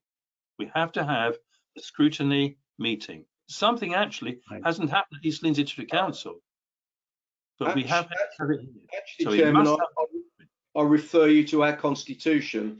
This needs full scrutiny by council alone. When you said you were going to set up a scrutiny, I was really quite pleased because I hadn't asked you to do it, and neither should do. It should be separate, and I really was quite pleased about that. But as I say, Councillor Welton will fill you in on the timeline better than I do, because this started way before me. Well, thank you, Councillor Skinner. I'm pleased to hear that you support the decision to have a scrutiny committee meeting. That's very, very good. Now, Councillor Rush, do you want to say anything else? Just in finality, really, Councillor, there is a way through all of this, really, and it's talking about we shouldn't be contentious. We should be in partnership here. Now, I have not had very much information to me, and that's why I asked the question about when did the first consultation take place. I have no idea whether it was Councillor Welton, Councillor Skinner or anything, but all of that should be documented and put in the hands of elected members so that they do know what is happening. There is no more disappointing situation than for a councillor to be asked by a member in the street or anywhere else what's going on or what's being said, and for us to stand there with our finger up our nose saying, I don't know. It is in the hands of the leader to be able to communicate by consulting with his members and informing the public in that manner. Thank you very much. Thank you, Councillor Rush. Thank you, Councillor Rush. If I can now move on to Mr. Chairman. Yes, Councillor. Sorry to interrupt, but I'm more than happy to. No. Please come in. Thank you, Mr. Chairman. Councillor Rush, I'm very clear. I can send you the dates of all the meetings that have happened since I've been involved in this situation. And what happened prior to me being involved in it, I can't obviously say, and that may be for ex-leaders for them to explain their actions and not for myself to do. On the 15th of May 2019, I was invited to a meeting by the previous leader, Councillor Spencer. He asked me if I'd like to go up to Manby and have a chat with East Lindsey about working closer together. And that meeting was Councillor Spencer, myself and Mr. Barlow. Another meeting took place on the 24th of September between Mr. Barlow and Mr. Drury. No councillors were involved. Again, that was in Skegness. On the 22nd of November, Mr. Barlow and Mr. Drury met at Manby. On the 14th of February this year, Mr. Barlow and Mr. Drury met in Spalding. And on the 19th of February, following that meeting, I met with Mr. Barlow, Mr. Leader, myself in Boston. and on the 4th of March was the first meeting of the leaders and deputy leaders of both councils. So Councillor Leyland, myself, Councillor Skinner, and the deputy leader, sorry, I can't remember his surname, I'm working with initials, but I will pass it to you, Councillor Skinner. We met in Horncastle and sat down for a number of hours with a draft report, which at that stage there was lots of things that needed renegotiating and rechanging. And to be totally honest, Councillor Rush, that report wasn't fit for sharing with anybody else because it wasn't something that was best for Boston. We sat down as two executives to work on a wording that would be feasible for both authorities, and that was when we then asked the chief executives to work together to draw up the report into something that we have now. On the 19th of March, there was a meeting between Mr. Drury and two officers from East Lindsey, one of them Mr. Leader, and I'm sorry, but I don't understand the initials of the other gentleman or lady. And that are the official formal meetings that have taken place. Now, obviously, you do understand that, you know, there would have been discussions with our group internally on a political point of view of whether this was something that, as a group, leading group, that we would want to take and bring forward to the council agenda. And even on the Tuesday prior to this report going into the public domain, on the Tuesday afternoon, there were still amendments being done on the Tuesday morning. The first indication publicly that this alliance was being discussed was a week before the cabinet papers were published, and that was in the forward plan which was published on our website. So the comments throughout this whole debate, Mr. Chairman, of we've only had 3 weeks, indicates that the only time that this has been discussed was 3 weeks ago. In reality, it was made public at the beginning of last month, and at least a full week prior to the cabinet papers being published. I have emails from our chief executive, Mr. Drury, that say that currently the council, the draft report is confidential because it deals with individual persons, private and confidential at that stage. And he and his opposite number at East Lindsey were going to work on the report to ensure that the parts of the report that make it confidential and could only be discussed behind closed doors was taken out, so that that paper at the earliest opportunity could be put in the hands of the full council and the public. As soon as that was done, that was then put into the public domain, Mr. Chairman, and the natural process for a paper of that level was to cabinet with a recommendation to council. And as Councillor Skinner has said, we were very happy that you brought it into scrutiny, because that was always a possibility as a recommendation from cabinet that the report would be sent to scrutiny. But as we went into cabinet, you had already called the scrutiny report committee, which was fine. There is no legislative reason for a full public consultation, and the cost of a consultation would be £250,000, and it would not be prudent to spend that level of money on at a time when the council is so short of cash because of the current COVID situations. Of course, this report at cabinet was subject to any amendments. It could be subject at this committee for proposals and amendments to council, and the final debate on this is in council. Every single member of the council will be involved in a full scrutiny process in the highest level, which is our full council. Amendments to any recommendation to council can be made, arguments could be had, discussion and debate.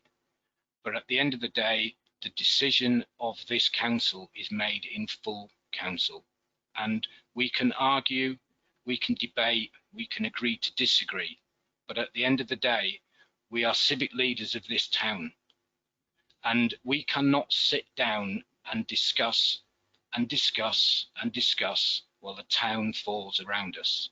We can only spend our reserves once, and then what do? We then have no reserves. If we don't grasp the opportunity now to take this forward, what we could end up with is being left out in the cold. Because if we now dither and delay and delay and dither, East Lindsey might go and talk to somebody else. There might be another proposal on the table. We don't know. We could end up being the lone council that didn't take it, like 13 years ago when decisions started on this, when conversations were had by members who are still on this council 13 years ago and didn't take it. That's 13 years ago, 13 years worth of savings. We have had discussions with other local authorities who are at this time waiting on the outcome of what happens with Boston and East Lindsey. And if Boston and East Lindsey can formulate a good strategic partnership, a good strategic alliance that shows that we can work together, that we can bring savings, we can put a senior management team together, we can deliver for our communities better quantity, better services, we can have more people on the streets, we can protect the jobs of our frontline services by streamlining our management. If we cut our management costs, then when we make savings, we don't have to make them from the frontline staff, the staff that keep our town clean, the staff that deliver the services for the most vulnerable in this town. If we sit back and delay and dither and talk, our town will burn, our town will lose out. And with devolution on the horizon, then that will take it all out of our hands. At this moment in time, Mr. Chairman, this committee, this council has an opportunity to make a decision, to go forward. It is in our hands to make that decision at the moment. If we dither and delay, then that decision might be taken out of our hands by the government's white paper. We might be merged into a super unitary that could cover the whole of Lincolnshire, from the Humber down to Cambridge. And if anybody believes that Boston Borough or Boston as a town would have a big say in an authority that covers the coast to the A1 from the Humber to Cambridge, then they are mistaken. We cannot do this on our own, Mr. Chairman. We have to form an alliance to protect the people of Boston, to protect our borough, to protect our town from being turned into a sleepy hollow run by a super council based in Lincoln. Mr. Chairman, I have lived and breathed the details of this report. The report in front of you today is not the report that started off 3 months ago, 2 months ago, a month ago, whatever them dates are. The figures, the negotiation, the moving it from a 50-50 split to a 67-33 split in favour of Boston didn't come easy. We had red lines, they had red lines, we negotiated, we discussed, and it wasn't all done face to face, it was done by phone, it was done by video conference. It was individual conversations between deputy leader and deputy leader, leader and leader, chief exec and chief exec, that came back with figures and a detailed report that is now on the table. And that is the best deal we're going to get. And if we dither and delay and this deal falls by the wayside and other local authorities merge and then we want to come and join, we'll be looking at paying 100% of our exit costs, not 33%, 100%. And it might be a case that it might be too late for this town and we might have already written to government saying we have no money left. And then the government will step in and they'll tell us where we go. So we have an opportunity now to shape our own future and not sit back and watch our future being shaped by other people and us being lost in the cupboard of a unitary authority that may, in the worst case scenario, stretch from the Humber to Cambridge, from the A1 to the coast. Thank you, Mr. Chairman. Thank you, Councillor Welton, for, I suppose, really, a final speech, actually. We're always being reminded in full council that full council is not a question and answer session. It's a final decision-making process, and people make speeches and then they vote. But anyway, it's very, very good to hear your point of view and to hear you explain and expand upon your ideas about how this town, this borough, can move forward. So it is very, very good for you to reveal a good deal of the way the process has worked. I suppose the only thing is I wish we'd all had a bit more of that process. Then perhaps we wouldn't have quite the issues we have at the present minute. I'm going to call in Peter Watson now. You're the last person on the list. I apologise for the delay, Councillor Watson. Are you there? Yes, you're excellent, and you're well equipped, I see. Very well equipped, very professional. Well, it gets rid of background noise. Thank you, Mr. Chairman. Really.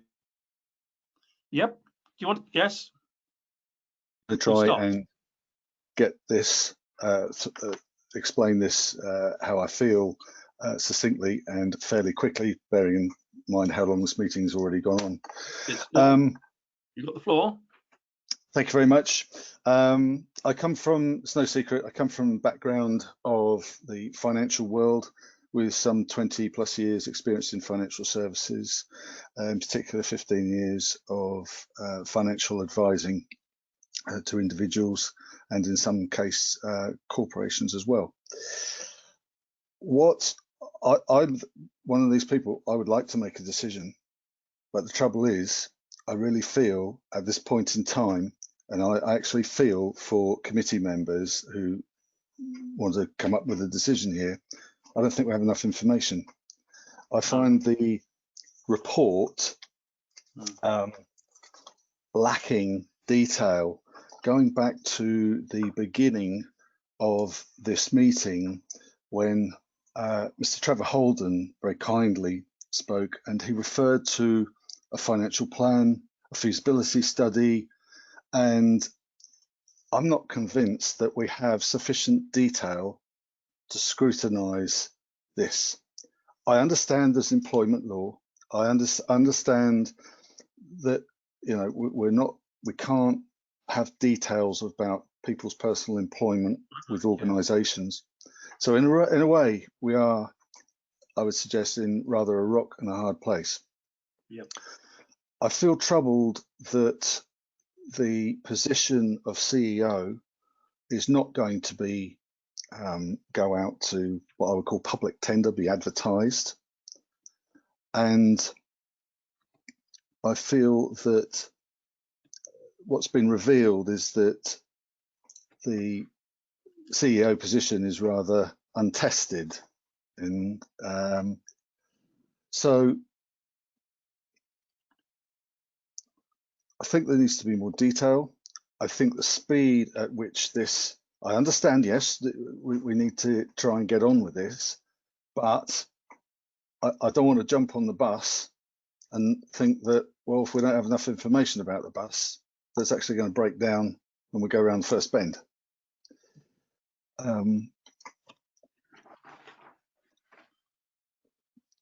That essentially is, I don't want to, as I say, go into extreme detail. There are a couple of climate change issues that I've noted in my notes here.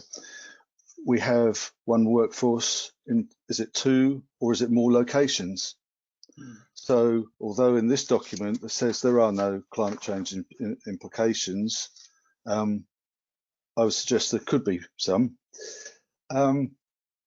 Also, these savings, while it's all very positive, we talk about savings, what are the risks? Because I just don't believe, I mean, looking at any financial report, you would have thought there's some blue sky to this, which, yeah, clearly there is, but there's also some lower level cloud, as it were. So well, I don't think, personally, I don't think the report gives us a big enough picture.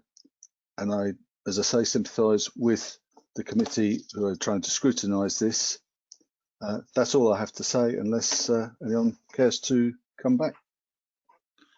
Well, thank you very much, Councillor Watson. I think you've made some very, very important points.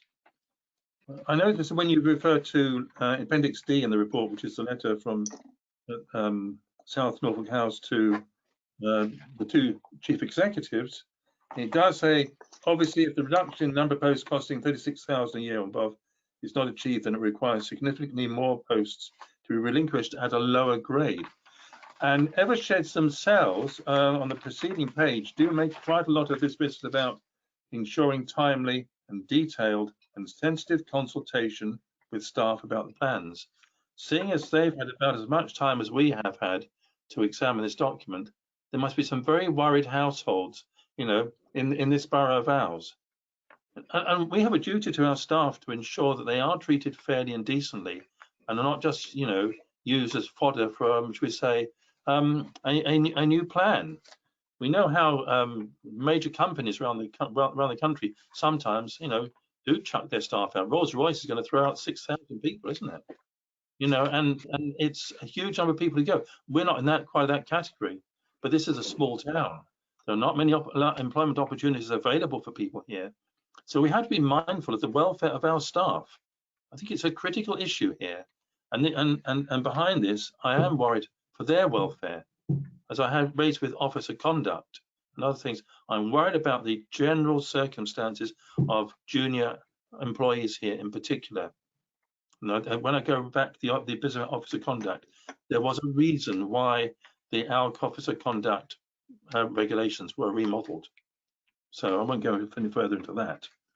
Now, we've got through, I think, all the committee members. I think actually we are now at 10 o'clock, and I think it's probably desirable. Yes, Councillor. Yes, Jeanette. Yes. Come back. Yes. Thank Jeanette. you. Thank you, Chairman. I just want to make you aware that Councillor Richard Austin has a proposal. Would you like to take it? Yes, I'd like to hear the proposal then, please. Councillor Richard Austin, please. Thank you, Chairman. I'll just get the video on. I would like to propose that this council agrees that a strategic alliance needs to be the best fit for Boston. Therefore, at this time, we propose at least a 6-month period before proceeding with the options before us. This council currently has sufficient resources to maintain adequate levels of service delivery and balance the budget for the 2021-22. And given those facts, we propose the following, that exploratory discussions with elected members and officers should continue for at least 6 months, that scrutiny committees are kept fully appraised of all such discussions, and that any future decisions that are made after full consultation with elected members along with the residents of the Borough of Boston. Thank you, Chairman. That's quite a long proposal, isn't it? That's quite a long proposal. Anyway, there's a proposal on the table, and I will have to then see, is there a seconder for your proposal? I'd like to second that, Chairman. So I have a seconder for the proposal from Councillor Dorian. Yes. Right, fine. I can't see you. I can hear you. Right, that's fair enough. It's Councillor Dorian. So we have a proposal on the table. Do we have any other proposals or amendments or anything of that nature? Jeanette? Chair, I would like to make a proposal. Yes. So who's that? Yes. Skinner. Councillor Judith Skinner. Right. Yes. Come on, Councillor Skinner. I can't see you. I can hear you occasionally. I'll have to wait for them to bring my webcam up. It's not me. Yes, well done. You're there. Brilliant. Okay. I would like to make a proposal that we vote on the recommendations as per the report, please. Right. Okay. I haven't got the report in front of me. Let's see what it says. Recommendation. I would like to second that proposal. Right. Yeah. Thank you very much. That's Councillor Councillor Evans has seconded your proposal, which is the four, is it 4 or 5? Is it? It's quite a, there's 7, isn't it? 7 proposals here. Yeah. So all 7 recommendations. Right. Okay. So we have 2 proposals on the table, don't we? One which is asking us to defer for 6 months, and it will have to be read again because I didn't catch it all. And the other one, which is to approve the recommendations given in the report, which is, I understand, to agree to the. Yes, Jeanette. Chairman, we'll need to take the first proposal first, as the second isn't Right. an amendment. All right. All right. So I have to take the first one as it stands. All right. Okay. Yes, Chairman. Then we'll go for the first amendment. Can I have that? Can I have the proposal read again, please, so we know exactly? Yes, Chairman. The number of the proposal, Mr. Chairman, if you can hear me. No, we have to have a proposal, not the nub of it. We have to have the proposal. Right. I'll read it in full then.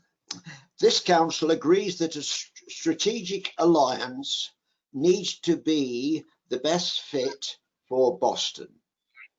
Therefore, at this time, we propose at least a 6-month period before proceeding with the options before us. This council currently has sufficient resources to maintain adequate levels of service delivery and to balance the budget in 2021-22. And given these facts, we propose the following: that exploratory discussions with elected members and officers should continue for at least 6 months. That a scrutiny committee is kept fully appraised of all such discussions. That any future decisions are made after full consultation with elected members along with the residents of the Borough of Boston. Right. Have you got that, Jeanette? I have, Chairman. Thank you. Yes. If I can move to the vote on that proposal, which has been seconded, I will call out each councillor in alphabetical order to ask if they are for, against, or wish to abstain from this vote. Right. Thank you, Chairman. Councillor Tracy Abbott, could I have your vote, please? Against. Councillor Richard Austin. For. Councillor Corner. Against. Councillor Danny. Against. Councillor Dorian. For. Councillor Evans. Against. Councillor Goodale. For. Councillor Hasty. For. Councillor Noble. Abstain. Councillor Judith Skinner. Against. Councillor Woodliffe. For.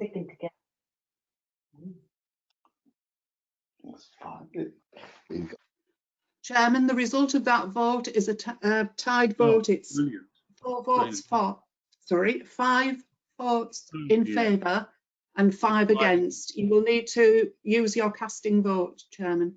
Well, I can say thank you very much, Councillor Noble. You really landed me in it, haven't you?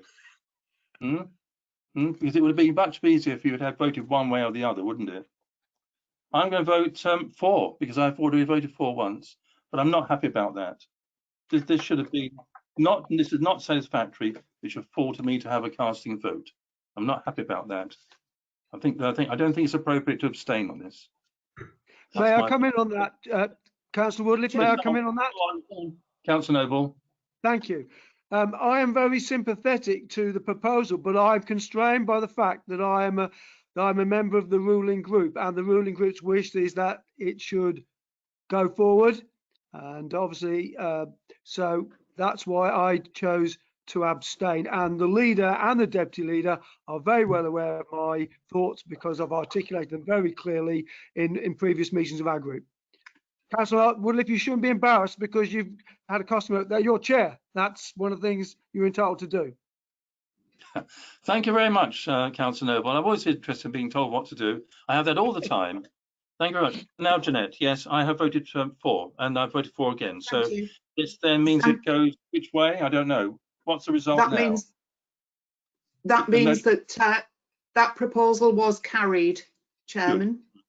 Yes. Obviously, from here, a short report will be sent to full council, briefly summarising the main points and reflecting both views that were represented tonight, with that recommendation proposed by Councillor Austin. Thank you. Thank you very much. Right. I'm now going to conclude the meeting, and I'm going to thank everyone for their attendance. It's been a very long evening, and there are some excellent arguments posed on all sides.